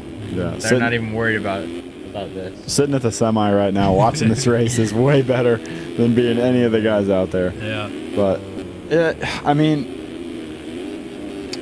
Yeah, Balzer's going pretty fast. But the problem is him and Horn are both going faster than Lang and Squiddy. They're going faster than everybody. But then Leclerc just did the fastest lap of the race. Yeah, Leclerc now putting the heat on Alec Horn. The question is, where do you make a pass? There doesn't seem to be that many passing opportunities except maybe the whoops. But it takes so long to get back to that position. Oh, Horn nose high. Thought he's going to be a little bit short. Short's the second triple in line right there, but browse it back together. Leclerc made up some time right there on Horn. Yeah, and Balzer, meanwhile, has reeled in T-Lane. So I feel like if you could low the berm before that rhythm section and then just go 2-3-3, like that's the best way to do it. Yeah. Here we go through the whoops. These guys are tightening things up. Watch the cables, Holly. As my daughter's going to come in and say some stuff, potentially, maybe. Yeah, I was filming Cade. I'll fix it in a second. Is Holly coming through? Oh, it looks like Horn just went down, so that's a freebie spot for Leclerc. What do you got to say tonight to the people, Holly? Good night, everyone. And I'll see you in the morning. All right, there you go. Good night, everyone. We'll see you in the morning. Fresh eggs being made for sure. And we got a battle royale about to brew here. Looks like Schiavro, Lang, and Balzer nose to tail right now. And they are closing on Hubbard slightly out front. So can Leclerc maybe get up there if these guys start battling with each other? Time has expired, so it's going to be white flag this time by. I mean, there's no need for these guys to go at it, but they kind of are. Well, I mean, Leclerc's on the outside. He's coming. He's going faster than these guys, so they've got to keep pushing the pace to get away from him. They finally cleared that lap traffic. There was 2 riders that were kind of battling each other. So these guys are all dealing with each other. Well, actually, there's one more lapper still in here, and he's kind of blocking the show at this point. Whoa, it's getting tight.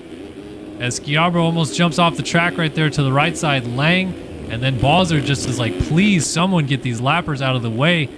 Neither of that Kawasaki or that Husqvarna are positioned, but they're acting as if they are, and Lang just gets pushed down to the ground, and Leclerc's going to get the benefactor of that. He's going to go by, so lap traffic comes into play. Oh, Leclerc short on that triple, and Lang goes in and out of the tough blocks. Well, we'll explain something that is there not some- ideal about those lappers here in just a second, but Leclerc's caught these guys because these lappers are wreaking havoc right now.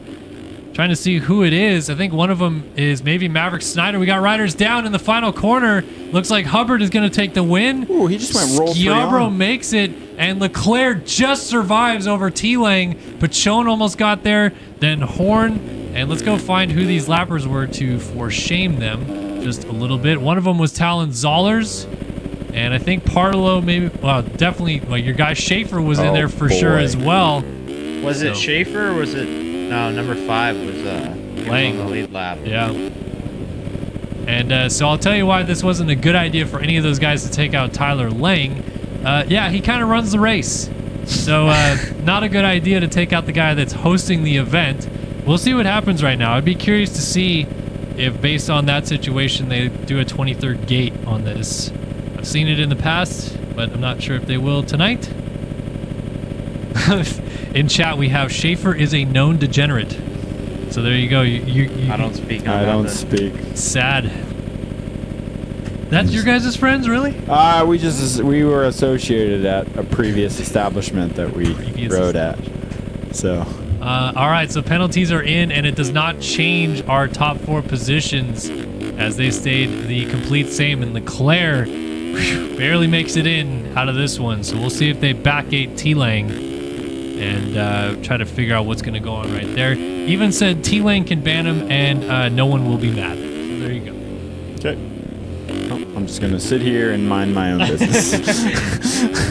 I had no part in any of that. But, yeah. You might still get yelled at. I probably will.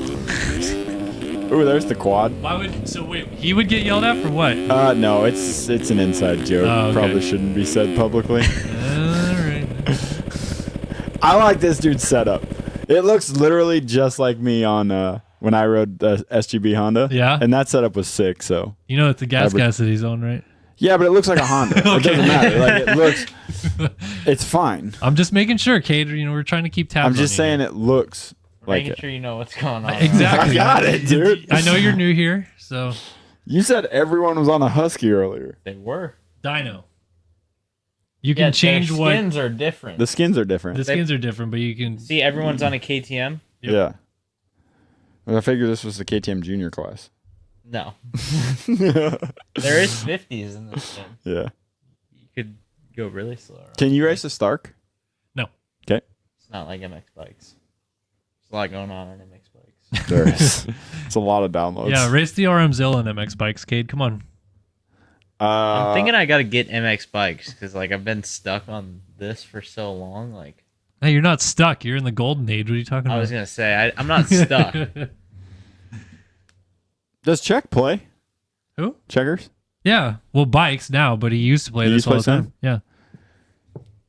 Might have to get a lot He- done in here with a few of us. He pretty much from like 2012, 13-ish until 2017 when we stopped playing the game, made almost all the national tracks or a lot of them every year, and then a lot of the Supercross tracks that we raced. Do any of the tracks go between? Like, can you like drag a track over to play playing bikes? No, you have to change a bunch of stuff Everything's about it gotta from change? Deport. Yeah.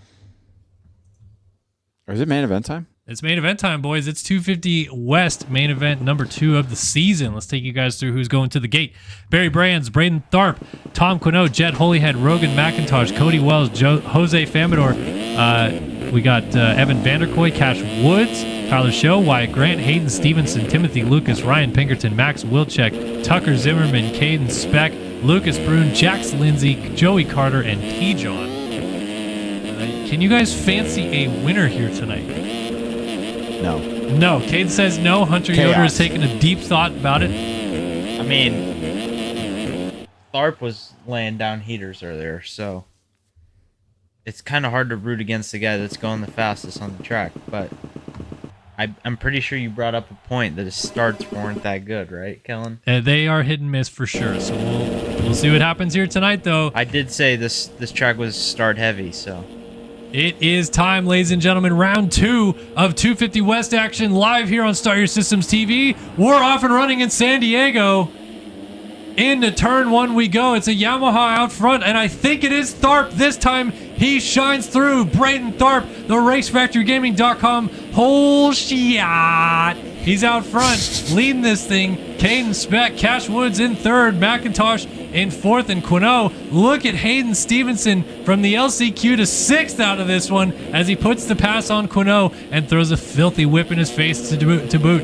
It's Tharp leading this thing, though, and we saw the speed he put down in his heat race. Is he about to take off and run with this thing, Hunter?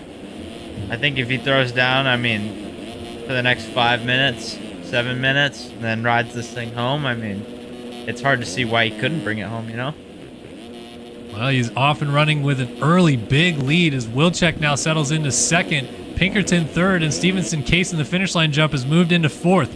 So from the LCQ to fourth at the end of lap number 1, I think he'll take that every day of the week and twice on Sunday as he has got himself a good start from a far outside gate pick. And he's right behind Ryan Pinkerton, holding down a podium position, trying to look through the field and seeing some of our other familiar faces. And we got some bad starts. Wyatt Grant's down the order. Jet Holyhead, former winner in the class, is in 12th. So we got some names that need to make their way forward, while Tharp pulls away at the front of the field.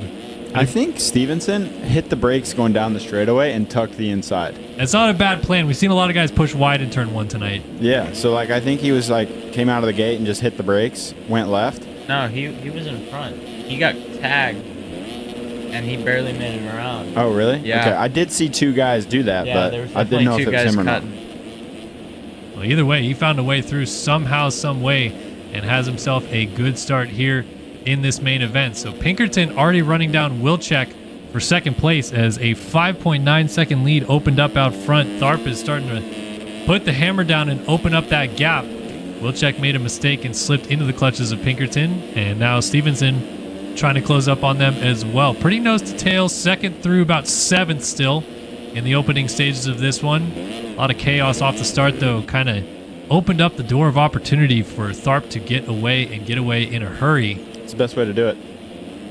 So now if you're any of these guys and you see that gap established out front, is there a sense of urgency to get to second? Or do you just think, if Log he your crashes, laps. he crashes? You got to log your laps and just keep going. Yeah, you can't control what he does when he's out far away, so you just got to do your laps and let the cards fall where they may. A little mistake right there for our man in second place, Wilczek. Going to allow 2 riders through. Will it be 3?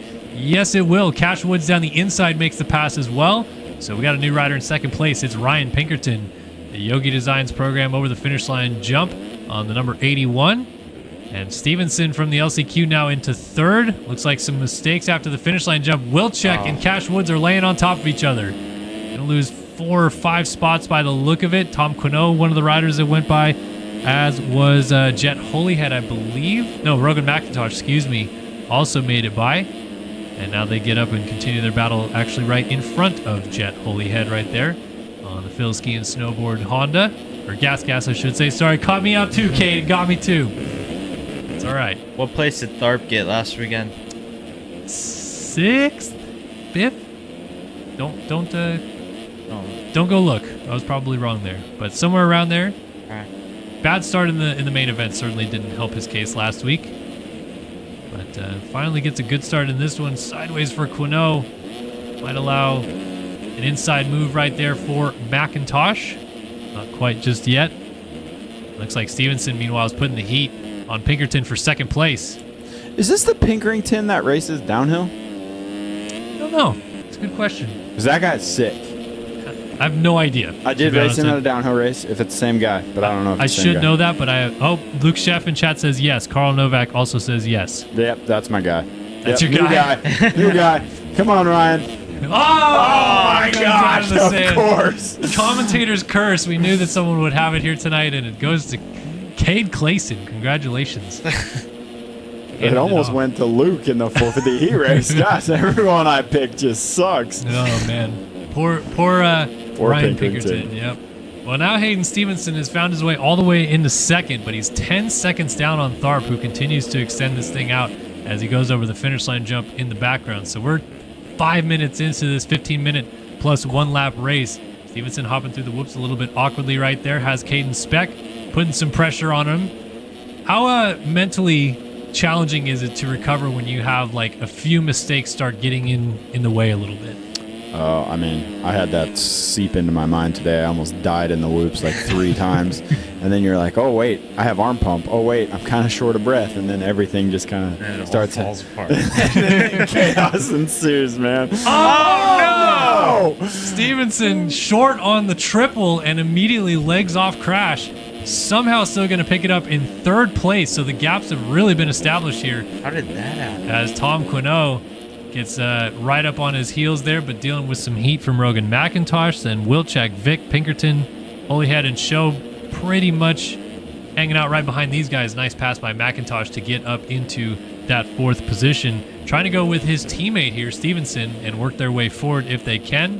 But now it's a lonely 2nd place for Caden Speck and a lonelier lead for Braden Tharp. He is laying it down right now. 59.8. Dude, he just ripped that burn. The last lap, not the last lap, I guess, because he just crossed the finish line, but 2 laps ago, he led the fastest of the race.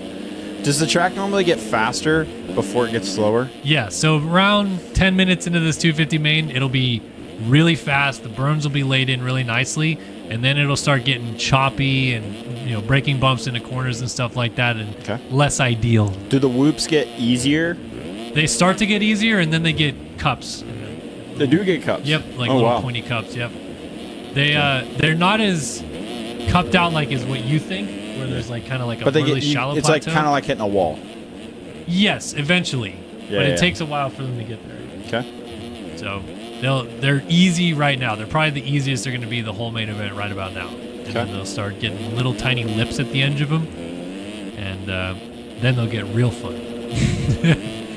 All right, so top 3 and 4 stay the same. We got Max Wilczek holding on to 5th. Quinault, Jackson Vick, Ryan Pinkerton. So your guy picked it up now in the 8th spot. Let's see if he can make something happen. Did he make the main last week? Yeah, I think so. He's a pretty normal main event guy. He's battled for wins in the past, and actually a pretty consistently good starter as well. So we've seen him, I think 2 years ago, he whole shot like half the main events in 250 West. It's definitely up off the front pretty often. So, can these guys ride 450 East? Yeah. You just have to not be, I think, top 15 in points. Okay. And then you can drop down and race the coast. That was sick. You mean see that? you mean in 450? Right. So if someone was like 5th in points after Anaheim won, they're probably not racing this one. Like in 450s, and they want to race East. They're gonna skip these next couple rounds so that they can race East. Got it.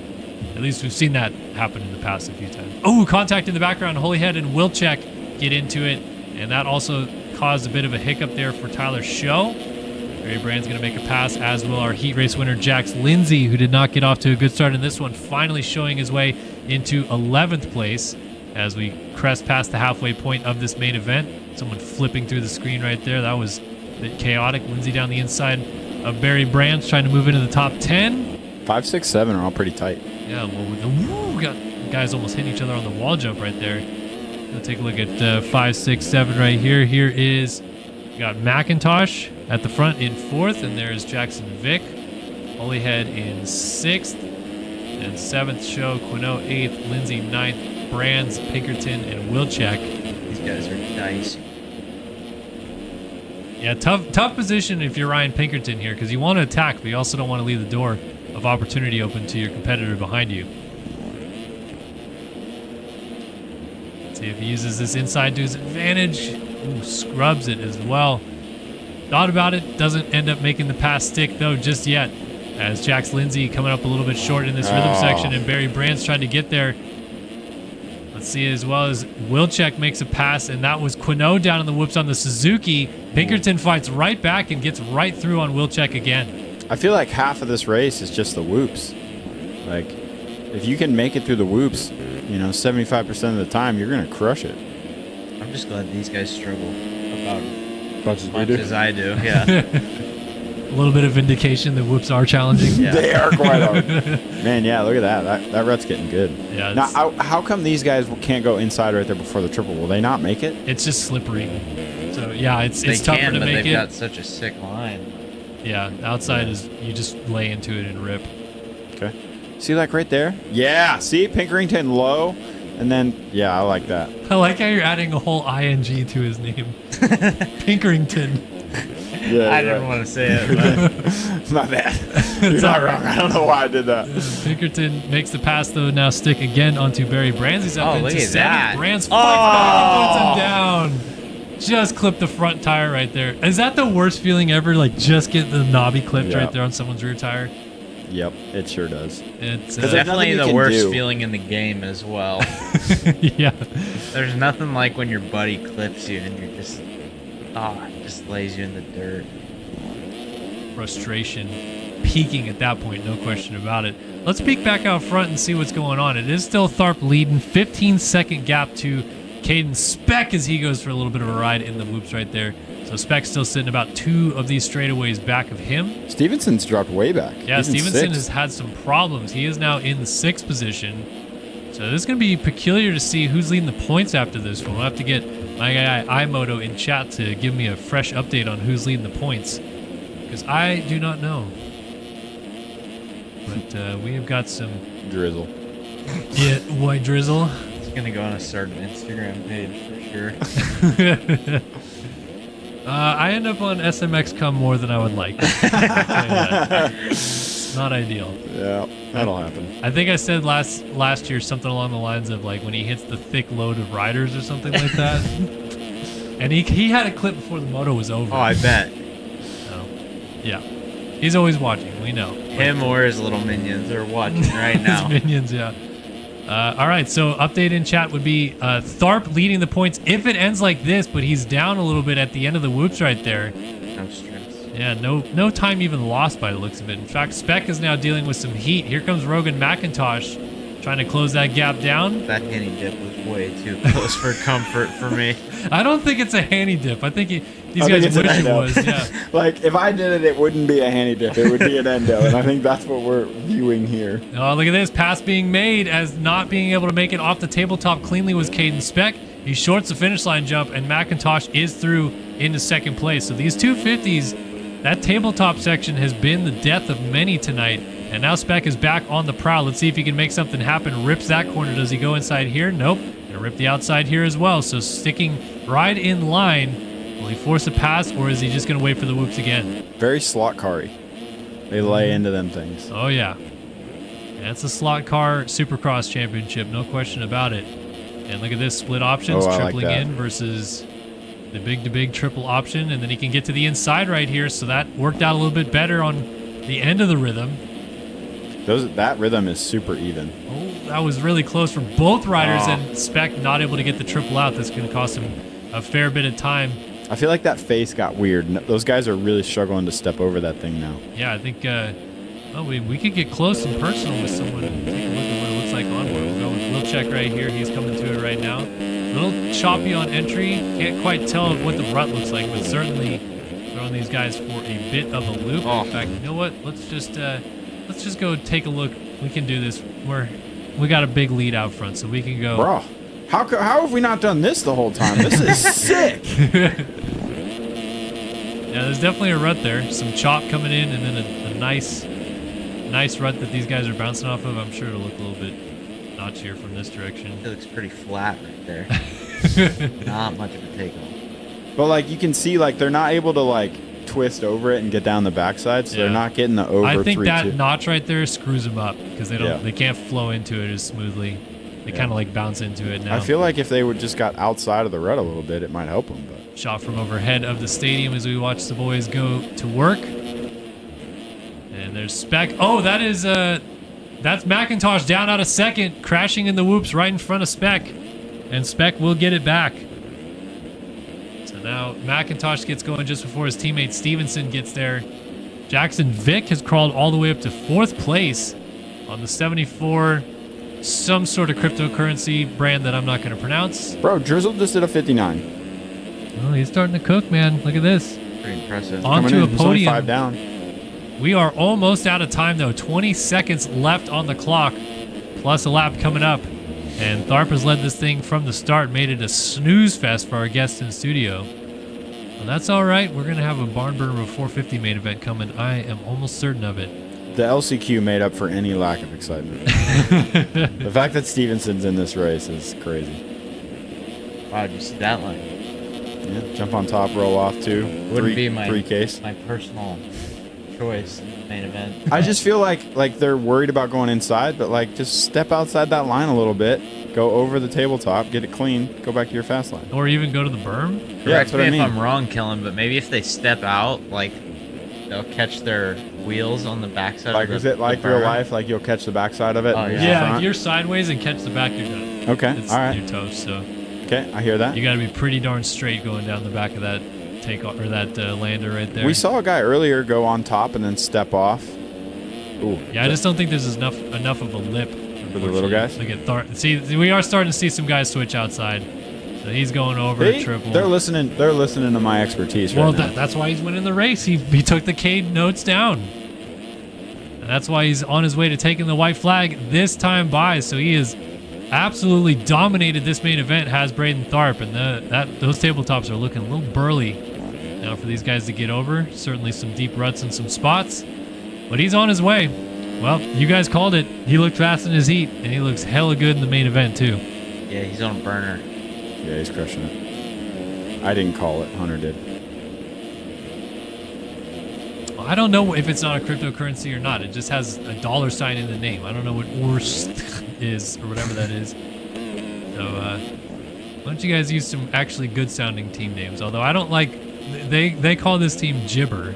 I don't like that either. Dude, there's a battle for second and third right now. Yeah, it's tightening up. This could be good for the second spot on the podium, although Holyhead just hung up in that rut a little bit. And now taking it easy, not trying to do anything crazy on this final lap is Braden Tharp. So he should be leading the championship depending where Stevenson gets to at the end of this. But he's going to lead us all the way through from start to finish. It was nothing but Braden Tharp tonight in San Diego as he backflips for his first win of 2025. Now the fight for second all the way to the flag. Holyhead pushing Caden Speck. Speck going to get through the whoops cleanly, and he will do so no problem. So just got to get through the tables. Sticks to the right side to make sure he gets them good, and he will do so. So second for Caden Speck. Holyhead ends up on the box. Jackson Vick just missing out. And Stevenson goes from barely making it in the LCQ to a top 5 here tonight to certainly salvage some championship hopes. What a wild night. He was like 7th or 8th when we found out that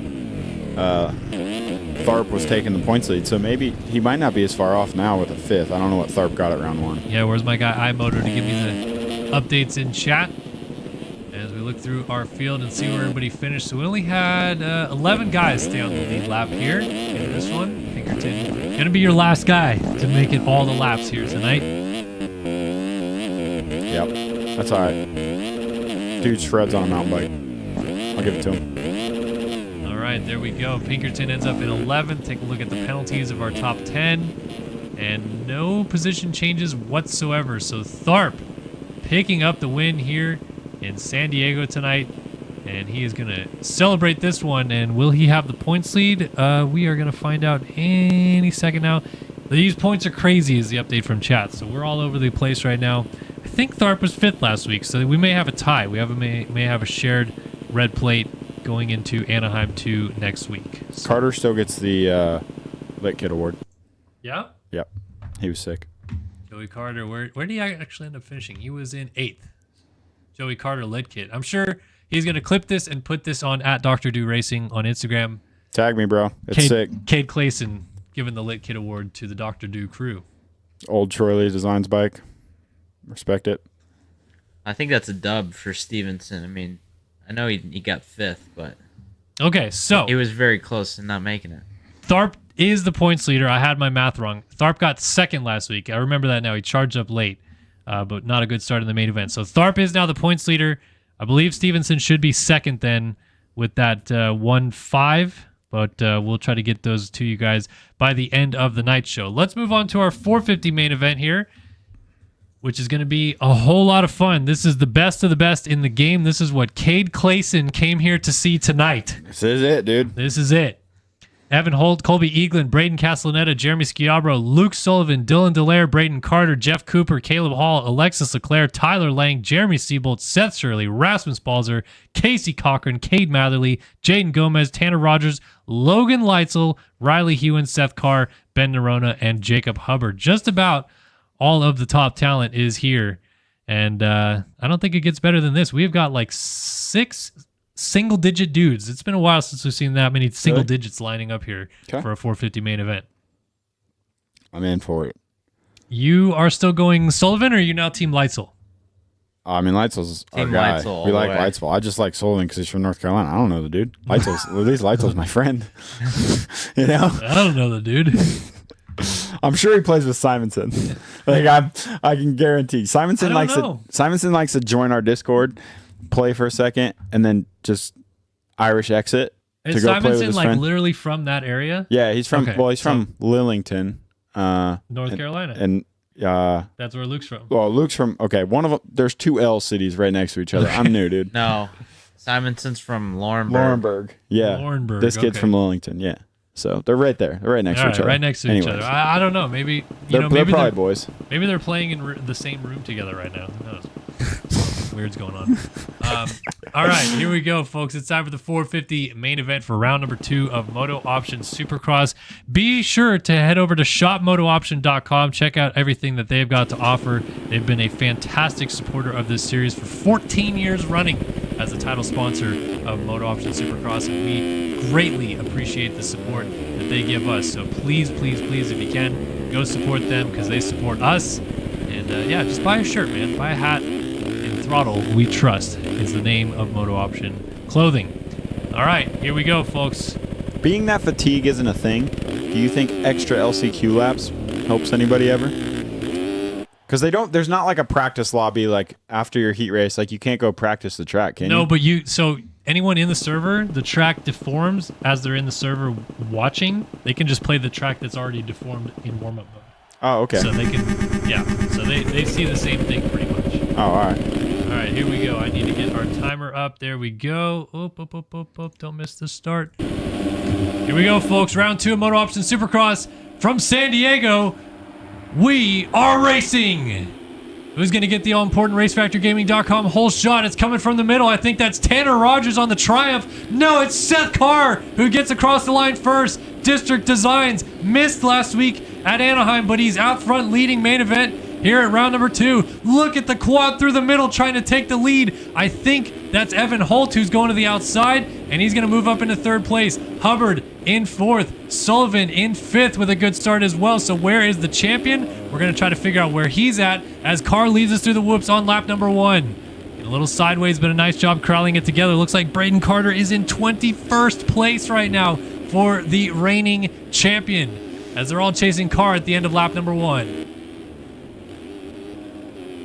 Not seeing my guy Leitzel or Matherly up there. Yeah, it looks like P11 for Leitzel. Carter unofficially 20th at the end of lap number 1. So heavy hitters are buried. Oh, wow. There's a there's cut a over on the pass. face. Oh. Man down. Oh. Men down. Tanner Rogers down on the backside of the triple. Sullivan down Sullivan as well. down on the triple as well. Tough spot to get going, trying to not to get hit in the head as you roll down off the backside of that jump, but he will do so. Sully, who is also down with him, now slots back to 12th. So we must have seen at some point Leitzel going by. We had a death attack right there. Dylan Delaire almost got lit up by Seabolt. That was Joey Savacci on Benny right there, dude. He was going in for the kill. Oh my gosh. So yes, Sullivan back here, Seabolt, Carter, Lang, Leclerc actually from the LCQ got away pretty good. He's in 6th. This is going to set up a very interesting dynamic of who might lead the points unless Carter can get up there. Leclerc was just in a battle here, getting passed up by a couple of guys trying to go off the table right here. Loses another spot. Leitzel going by around the outside. Now Leclerc fights back up the inside. He will retain that 7th position on the track. Leitzel Played getting smart, passed as well. Leitzel. That's the thing I've noticed with these guys. Like, when they make a mistake, it's like they can, like, whatever rhythm they end up on, like, it's not the end of the world. You know? Like, when I play, it's like, if I don't do the rhythm perfectly, it's game over. I might as well just roll the rest of the section. Yeah, I think that these guys, have a little bit more skill to be able to correct some stuff as well, unlike the 250 class. And, of course, power. A little more power delivery to be able to fix some problems as Leclerc makes a pass right there up the inside of Jaden Gomez. Moving into 6th is shorting the triple. Lights almost landing on the back there of Dylan Dallaire as he came up well short on the triple. That one is going to have to shake. Between the blocks Casey there, Cochran in 3rd place right now. Look at him, dude. He's crushing it. Do we think J-Law is going nuts at home right now? Probably. Was that Cochran that just... Oh, that was him. Okay. It's Cochran in 3rd, right behind Evan Holt. As Seth Carr is absolutely pulling away at the front of the field. It's almost unfortunate he wasn't here with us last week to show us what he got up against Carter and Leclerc. Now he's out here dominating here at San Diego, pulling a nice, comfortable 6-second lead. And Holtzy, Cochran, Balzer, and Gomez, not the top 5 we predicted off the start of this one, as we wait for our title contenders to work their way forward. And I've got even worse news for Braden Carter fans. He's not only in dead last, he's way down the order. I mean, like 7 seconds behind the next guy. I don't know what's going on with the champ right now, but it's not good at all. Are we having a full Jet Lawrence moment? Maybe? Sullivan was back there as well pretty far. He was the SMX champ, right? Yeah, 16th place for Sullivan right now. So first and second last week in Anaheim, not even in the top 15 right now. Matherly on the Twizy bike, he's made up about 4 or 5 spots in the last 2 laps. Yeah, Matherly's starting to cruise forward a little bit. We're trying to keep tabs on so many different riders through the field right now. As there is Sullivan. He is now still 16th, actually, I should say. There's Leclerc after he lost some positions. Leitzel, Dallaire, Eagland, and Matherly having a good fight right now. They are closing up onto Hubbard. And who's that there on the 38? Ben Nerona. Was that a dually? Did I miss? Slightly? Just questionable dually. Questionable dually? So you say dualies? As Hubbard quads up the inside, makes a pass. You'll probably get one right here if you're ready for it. Let's see. Nope. Nope. They didn't give it to him. And also Ben Nerona short on the triple. Eagland tags his rear tire and slides out. Gonna get going behind Leitzel, but before Leclerc gets there, Leclerc's trying to triple to the inside of Eagland. Eagland on Leitzel. Make it a little bit close for comfort there. Is Nerona going for a rider? I'm sorry, that's Dallaire who goes down. Oh, Leclerc into the side of Eagland. And Leclerc is down. Eagland is stuck in the Davalos bales. He's having to back out as he gets going once again. Luke Sullivan over the finish line. Joe? What? The Davalos bales? You don't call him that? No. What? Because he headbutted them in Phoenix that one year? You don't remember that? No. You don't remember he rode the nose straight through those things? No, I don't. What about J-Mart when he did the backflip on the Geico bike and landed on his feet on the next lane over? But he kind of cleared the whole thing. Literally, Davalos, why we call him the Davalos bales, he went over the bars on a quad and then ejected forward and went head first through the bales. Okay. So I was like, you said that, and I'm like, what are we talking about here? I don't know. We've always called him the Davalos bales in sim. Maybe people have different names for him. I'm not too sure. Okay. But we can pull up the Davalos crash after this main. And we'll relive it. Relive it a little bit for you guys. I think my guy Matherly laid it down before the whoops. Cade Matherly having a struggle bus out there right now. You know, Cade Matherly low key tight with Jet Lawrence at one point. Was tight. Low key. May or may not be making MX Simulator videos with him randomly from time to time. I don't get it either, but just randomly. They're all Jet boys. plays sim? Yeah. Really? Uh-huh. All right. Dude, Cochran, 4th. Seth Carr, still ripping. Cochran's barking. Yeah, I think the unfortunate thing about Cochran is getting hurt in the offseason may be helping his MX Sim skills a little bit right now. Got it. Yeah. It's a give and a take. A give and take for sure. That'll happen. As your guy Leitzel going to work on Ben Nerona, who just absolutely cased the triple. And usually when that happens, we say that he's going to need a lawyer for that case right there. But Leitzel's making some moves, man. He showed up tonight. Leitzel's outdoor got suspension and all. Yeah. P7 right now. If this is like real life Leitzel, he definitely didn't check his sag before he came out here. Or his tire pressure. He made sure he had gas in the bike, did a few laps, and now he's going racing. This kid showed up to ride Dax's one day with us. He did 5 laps and then straight into a moto with me and Peters. Just straight into a 20. I don't know if you know, Kellen, but Leitzel has like some of the most raw talent ever Really? on a real motorcycle. It's impressive. We got to harness it. Unfortunately, I jinxed it there. Well, unfortunately, I think he hits his head on the ground a few too many times, right? Every That's once in a while. part of the problem. Yeah. Sad. But we got some chaos going on. He went down. Now we got Seth Shirley in the mix. Logan Leitzel has Luke Sullivan in front of him. Cade Matherly. It's a who's who in this fight right here. We got a bunch of champs, former champs, guys that battle for championships. And Luke Sullivan finally starting to fight his way forward. Braden Carter's still only 19th. I think we are in full Jet Lawrence meltdown situation right now. I'm not sure what's going on with the champ. Expected more out of him tonight for sure. But not going his way whatsoever. Well, we see that sometimes from Carter. It happens. Does happen. Does happen. Not ideal when you get a bad start and have to charge your way forward. He's making the most of it as best as he can. So Fastest lap of the race right there for Seth Carr.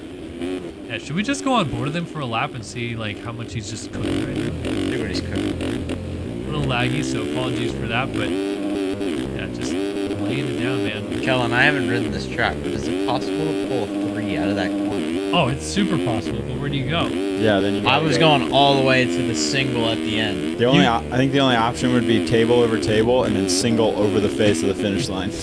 Or it. like use that last signal to like tire tap the finish line face all the way to the finish line landing. I don't think that's a consistent main event line. I was going 3, and then you know when you 5. when you hit the shifter and seat bounce.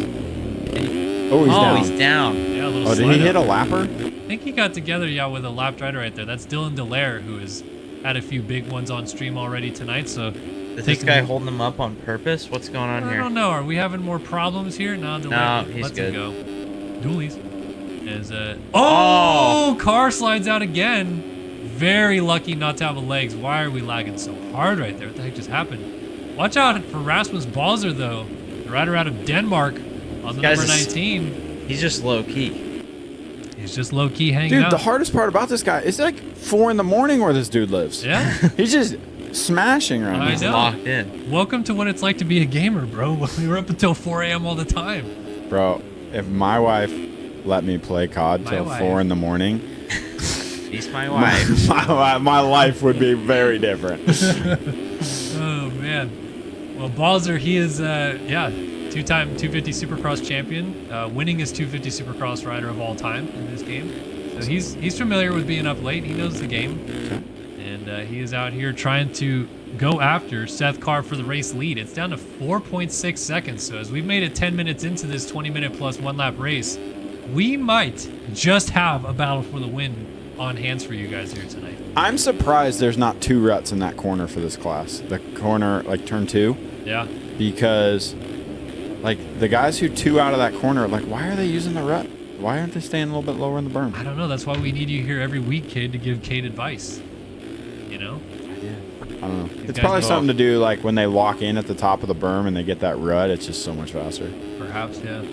This is tightening up now. 59.3 last time by versus a 1 flat 0.5. Balzer's got it down to 2.2 seconds, and he's bringing Evan Holt with him. Evan Holt on the JIVR.co number 13, rider out of Canada, going to work right now, closing up on Seth Carr, our race leader. So we've got 3 different riders that were not in a podium position last week, battling for the win in San Diego tonight. Where's my guy Leitzel going, Leitzel dude? just plummeted like 10 spots. Ooh, down to 15th. Not a good look for the 3. Arm pump, I think, maybe. Thumb pump. Yeah. Thumb pump. There you go. I think that's what's going on with Carr right now. Yeah, he's Carr- got to get back. He's lost 3 seconds a lap right now. He needs to get back into the 50-somethings. It's time for a battle, though. Here we go. Rasmus Balzer versus Seth Carr. This is what 250 East looked like last year. These two gentlemen going at it week after week. And now we get to see it on the 450 stage once again. So now Carr over the finish line jump lands a little bit tighty on the inside right there. Balzer's going to see these mistakes and start to think of an opportunity to pounce. When you see someone like Carr making mistakes in front of you, does it just, I don't know, like heighten the senses a little bit more? Well, the race, like, goes by faster when you're Balzer, right? Everything just is, like, you're kind of focused on the guy in front of you. So, like, it's almost, like, effortless sometimes. Where, like, when you're Carr, He's got a lot of pressure he's on got his a lot. shoulders. Oh, he Oh, went down. Balzer's down. Oh no, balls are down in a weird spot right there. I wonder if he clipped the triple trying to go 3-2 into the corner. So Holtzy goes by, and now Carr's got some breathing room. It's out to 5.6 seconds for him. But I don't know, like it seems like the mistakes were coming through anyway. He might not be out of the woods of this thing just yet. Definitely not. Not especially with these whoops if they're going to keep breaking I down. don't But know, like he dude. went through Did them you so see that? smooth right there. That was unreal. Yeah, he's got his setup maybe dialed for a little bit more tricky conditions. That always is a factor as well in these races. And look There at we this. go. They're coming up to lap Luke Sullivan here in a few moments. He is in 20th place now. Braden Carter's still 15th. This is the weirdest night of racing I can recall, seeing some of our top headers so far down the order. The only one consistent right now seems to be Leclerc, going 3rd last week and 6th this week. And then, of course, Carr, who missed the opener, being evacuated from his home, is now maybe going to win the second round as it runs. This is Did you see the pure feet come off chaos. right there? I had Yeah. I had one of those moments today. Look at this. Balls are now back on the heels of Holtzy for second place again. Holt getting the triple in, 3-2 to the inside. Balls are tripling in right behind him, and they even out. That rhythm is so even, it's unreal. Look at this. Inside for Balzer. Can he get over the table cleanly? He Oh, does. got it. That was sick. Beautifully for the Nice. pass into second. Iced that backside. For those of you who don't know, those stupid little tabletop things they build in Supercross now are so difficult to get down the backside of. How tall, like week to week, is the like single face thing? Oh, like a foot. A foot? It's yeah. tiny. And then the top of the whole thing is more like 5. So like you're trying to go up and over and then get the backs. It's so difficult. So like I feel these guys' pain trying to get the backside of that thing. Yeah, it's, Especially when it gets broken down. Which See, it I think clearly for us- does in the game as well. I think for us, when it gets broken down, it gets easier because it gets like that cup. Yeah, so we you get a can- little poppy. Depends though. Sometimes it gets a little bit flatter. Yeah, you're right. Like last weekend, it got flatter because we were dragging our brakes up the face. Is it? Excuse me. Is it easier to like get the front wheel onto it and then kind of like pop off the table or like roll over or something like that? It really just depends on Yeah, it just depends. how it's built, where it's at in the section. I mean, they seem to be at the start of like most sections Yeah, these it's- days, right? It's weird. Better than off the start like they were last year. Yeah. I saw a couple guys. They'd like Nice lift the turn front down. end and like wheel tap it almost. I saw that this weekend. That was kind of a different way to go about it. I think you just got a big arcade and like take the single takeoff and quad all the way in this way. I mean, we've done that. It just like he said, it just depends on where it's at and like how the face is and if it's more than a foot tall. I mean, it's gonna be pretty hard to do anything with the 90 before it My guy Casey Cochran must have gone down 10th plummeting. place. Cars back into the 57s. Leitzel 14th. Yeah, not a lot going on My right guy now. Matherly 18th. Kind of spread out a little bit. Holtzy, Hubbard, a strong 4th for him this week. Leclerc's climbed all the way into the top 5, so a solid effort for him. Sullivan, my guy's having a tough race. Verona, Hall. You're also seeing right there, those guys are starting to skip that like really deep rut entering the sand. So now it's at the point of this Oh, race wow. where these guys are changing Nice it up. quad right there. Anna Rogers jumping the inside of Caleb Hall. But the problem is Rogers is a lap down, I think. Okay. Yes, he's in 22nd. Oh, it was nice enough to get out of the way right there. Yeah. Nice enough not to quad and kill him either. Yeah. Doesn't get into the side of him. As Caleb Hall struggling through this rhythm section has Jaden Gomez keeping him close. Up into the top of that berm and down. Ooh, and that's Hubbard, who is down at the end of the whoops. He's going to lose 2 positions at least. And gets going just as Cochran gets there. So Cochran now closing up onto 8th again, and he's bringing Colby Eaglin with him. Did Hubbard win a heat? No, I don't think so tonight. I think you just like his kit. You do like his Definitely kit. I like his kit. His kit's good. The liquid death gas has really got you feeling some way. Kellen, this might be a silly question, but since they're on 450s, does the track get more broken Yeah. down? Yep, lose more dirt. I like those black forks. Ooh, right her Ooh. down. That was Hall. So now Caleb Hall making a mistake, and Cochran's trying to take advantage. Gives him a little nudge Give him into give him a little tap. the Davalos bales up top. Another guy down. Yeah, it's That Tanner was a Rogers, lapper. a lap down. And here comes the 48 machine of Schiabro trying to get into the top 10 on Caleb Hall. So there's plenty of things to be fought for in the mid-pack here. Positions being changed aplenty as Hubbard's back on his horse. Dude, I feel like these guys are just shredding the horse. Yeah. I feel like they got flat. You can almost see that they got flatter. Yeah. I don't think that lip is really coming through. They're doing a pretty good job of knocking it forward. And let's see, not much really going on. Still a pretty healthy gap out front, 6.2 seconds for Seth Carr. Carr had a bad lap, the last lap. Let's see what this one was. He went from a 107 back to a 58. And Balzer right behind him. Let's see what he's able to lay in. 59.6. So, yeah, a second loss right there. It's just going to come down to if Carr makes a big mistake or not in the closing 2 minutes plus a lap of if anything happens in this race. Shirley did the fastest lap of the race 2 laps ago. Or something like that. Yeah, look at him. Now up into 10th. Ooh, Sullivan just cleaned out Jeremy Siebel right in front of Seth Carr. That was a pass for 15th. And it's happening on our screen as the leader tries to sneak by. Sully then lets Seth Carr go through. Question mark. So Carr looked a little flustered around halfway, but then has like picked it back up. Do you think that was just like 2-3 bad laps and then he needed a reset or something? Yeah, sometimes you just need a little, bump in the road to get you back in your flow. You gotta push through the mud a little bit, you know? Did I miss something there? No, he was just like, I kind of like that. Yeah, a little bump in the road, I like Kate-isms. They're shining through tonight for sure. Oh man, that rut's getting deep right there. He I almost thought missed he was it. going to miss the triple. Came up a little bit short. Kate aired it to the case a little bit. It's all right. So let's see. 2 more laps to go, or 3 more laps to go, I think.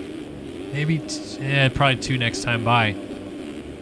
Yeah, 2 next time by, and we'll see if Carr, with all this lap traffic, that's really the only thing that he's kind of got to worry about is if they get together. Leitzel's one of them right here. Jaden Gomez going down off the track to the left side right there. Still lagging. Oh, Leitzel just trying not to get in the way. Leitzel's a good guy.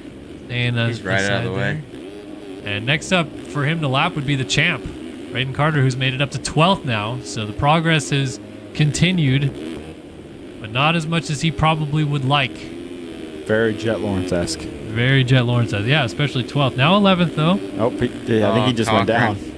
Or who was that? That was down. Was that Cochran down? Yeah. And Cade Matherly, there's a dual royale going on behind Carr, and Balzer's just a sitting duck here now, swallowed up by the lap traffic, and we got almost nothing going on in the top 5. I mean, it's about as spread apart as it gets.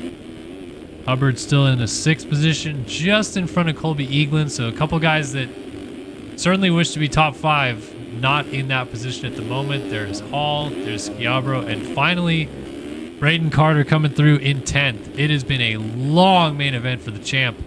After that win last week, a deep 22nd place off the start, and has crawled all the way back to 10th place. But it just goes to show, even if you are unbelievably fast in this game, you cannot work your way through everybody that easily. Yeah, but like he, for being whatever he was, 22nd for 5 laps to get back to, he's trying to pass for 9th right now. Mm-hmm. Like, that's not bad. Yeah. He finally just found his flow, like mid-race or something like that, and got back into it, and he's figuring it out. Going for the option lines, quadding right here, so pulls. That is super fast at the end. Right back close to Schiabro. Trying to get 9th. No. He's down. That is going to probably give Seth Carr room to go by, or where is Seth Carr? Is he not? Casey Cochran. Wait a minute. Balzer had taken the lead and then crashed on the last lap. How did we miss that? Oh, that's not good. And now Carr's back to the front.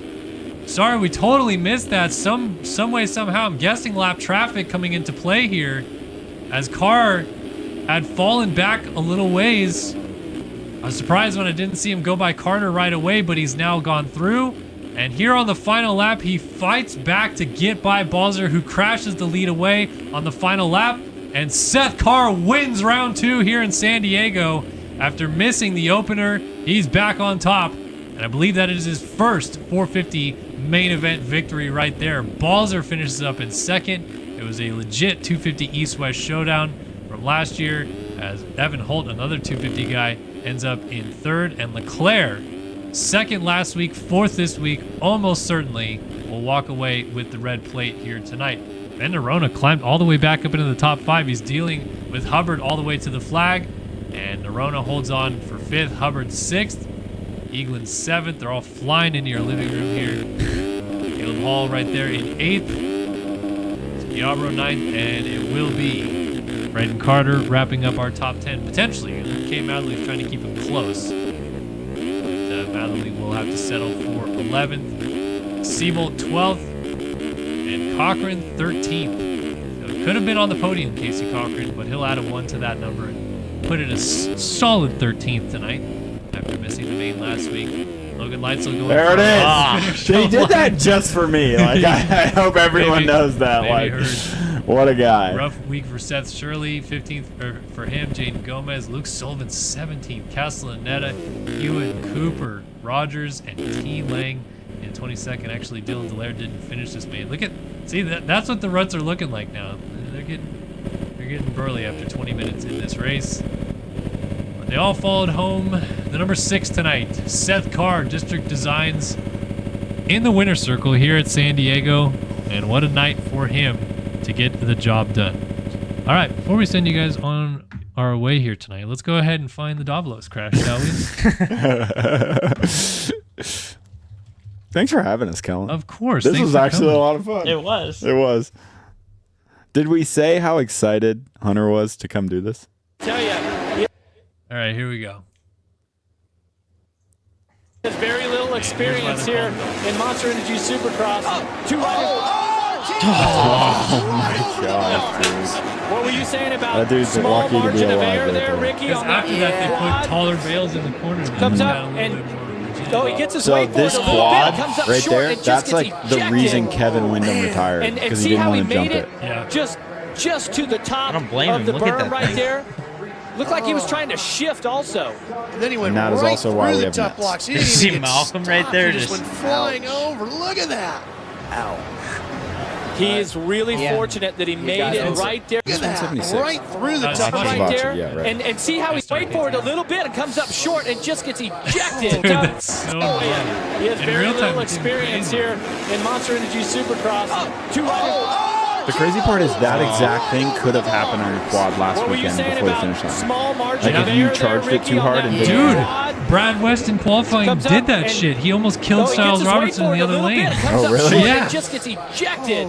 Yeah. And see how he Same made exact it thing. just Could have happened. Yeah. to the top I don't of the like berm when right it's there. real flat like that Looked like coming he was into trying it. to Like we have shift to let also. off and then get Then back he on went it. right Yeah. through the Like tough that- blocks. that He sort didn't of even get stuff is gnarly. stopped. He just went flying over. Look at that. He is Howard. really So there fortunate you go. that he made it That's, right there that's to the that Davalos Toyota bales, tough block ladies. and his That's right. momentum. So we have a, it's a whole channel devoted to Supercross crashes. I'm probably on it at the moment too. Poor Kate. What's your biggest crash? My biggest one, I don't know. My most popular one is probably, well, the Hills crash from last year. But then the week later, the crash at Detroit, where Harmon kind of tapped me and I went off the side of the finish line and landed on the unbelievable. And I fell. I landed and it just stopped and flipped over the bars. You know, Trying to make you guys look real good here before we head out tonight. crushing it. I know. So it's a professional production here. That's all right. We're making do. See if we can get. Hey, there he is. There it is. All right, Kate's back. I'm All right. back. Glad to have you guys here tonight, man. It was fun. Yeah, we had a good time. Thank It's you. nice to have some people to actually throw the action to instead of just talking to myself for 2.5 hours. So Yeah. I'm glad you guys were able to make it in. Yeah, I had a good We need time. to learn some MX Sim names, but it's our first go. I feel bad. I feel like I announcer cursed both. Oh, you definitely did. Both those guys. Sullivan had a terrible night. Pinkerton, his night was going great till it wasn't. So I was like, wait, I know who that guy is. That guy's sick. Indonesia. You know, Indonesia. like, what are you gonna do, bro? man. Sorry, guys. oh, jeez. Poor Cade. Commentator's curse. I mean, it is the commentator's curse CC, and you are Cade Clayson. So Yeah, that's there's me. a reason why Bringing it's called everybody that. down. That's all right. You know, I think people were just happy that you're here. You know, happy that you guys were able to make it, and Hopefully we got good reviews. Yeah, try not to hate us too much. people love it. We got someone in chat right now, all caps. I got Hunter Yoder's goggles from the PRMX trailers, so there you go. Sick. People are stoked on Hunter Yoder's goggles. Is Blippy in there asking for tips? Yeah, Blippy. We're gonna have Blippy in the studio next week for Got sure. it. Heck yeah. No, but it was awesome. I'm glad that you guys got to come down and watch. And what's your takeaway, Kate? Now that you got to actually watch a full one of these things. I had a good time. The dudes are way better than me. Like, that's the reason. Like, watching those guys right there is why I don't really play bikes that much, is because I'm so far off that I don't feel like I could ever catch up.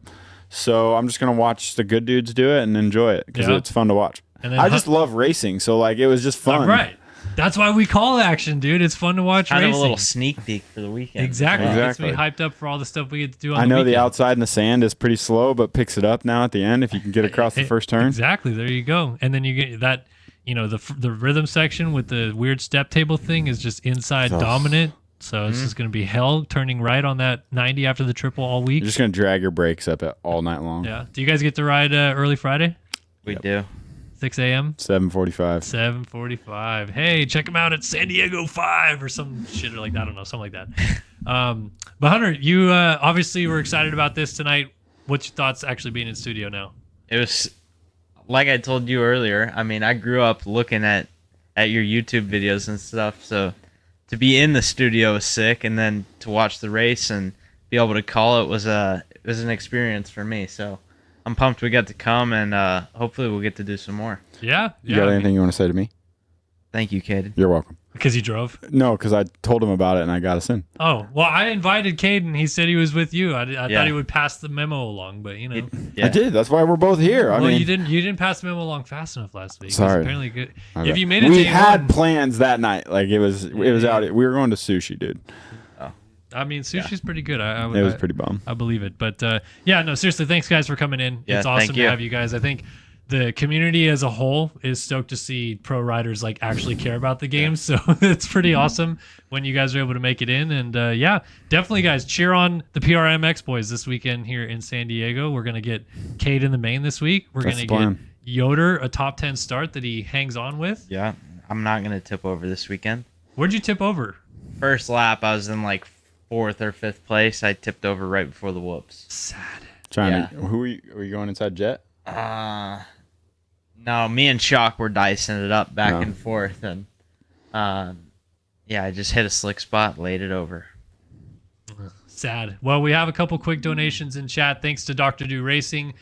10 Canadian dollars, I guess that is. And he says, great stream. Thanks, Kellen. We also have Dissent giving us $4.99. Says, Yoder and Cade, I'm pulling up to the trailer at A2. So Let's go. Heck watch yeah. out for the gamers. They're coming. They're coming to chat with us. Yeah, they're going to be. Hopefully, we got some more fans. Now after we've got some more tonight. fans. We had like 5 people in our autograph line this weekend. So Total.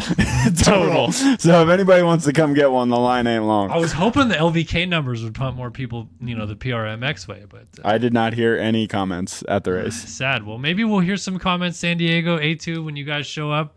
People will be stoked on Sim. San Diego fans are probably gonna be pumped it's not raining. Yeah, San Diego last year sucked with the rain. So, anyway, no, I appreciate you guys coming, and thanks again so much, everyone, for tuning in to round 2 of MotoOption Supercross live here on Start Your Systems TV. Big thanks, of course, to MotoOption, Race Factory Gaming, and the Race Factory Gaming track crew for all the work they do behind the scenes. And thanks to all of you for tuning in every single week and watching the action. We're going to send you guys on your way, but be sure to tune in next week. Round 3, Anaheim 2 coming up. Championships have changed. We have new championship leaders, and it'll be a lot of fun to catch the action there as well. So we'll see you guys next week for A2.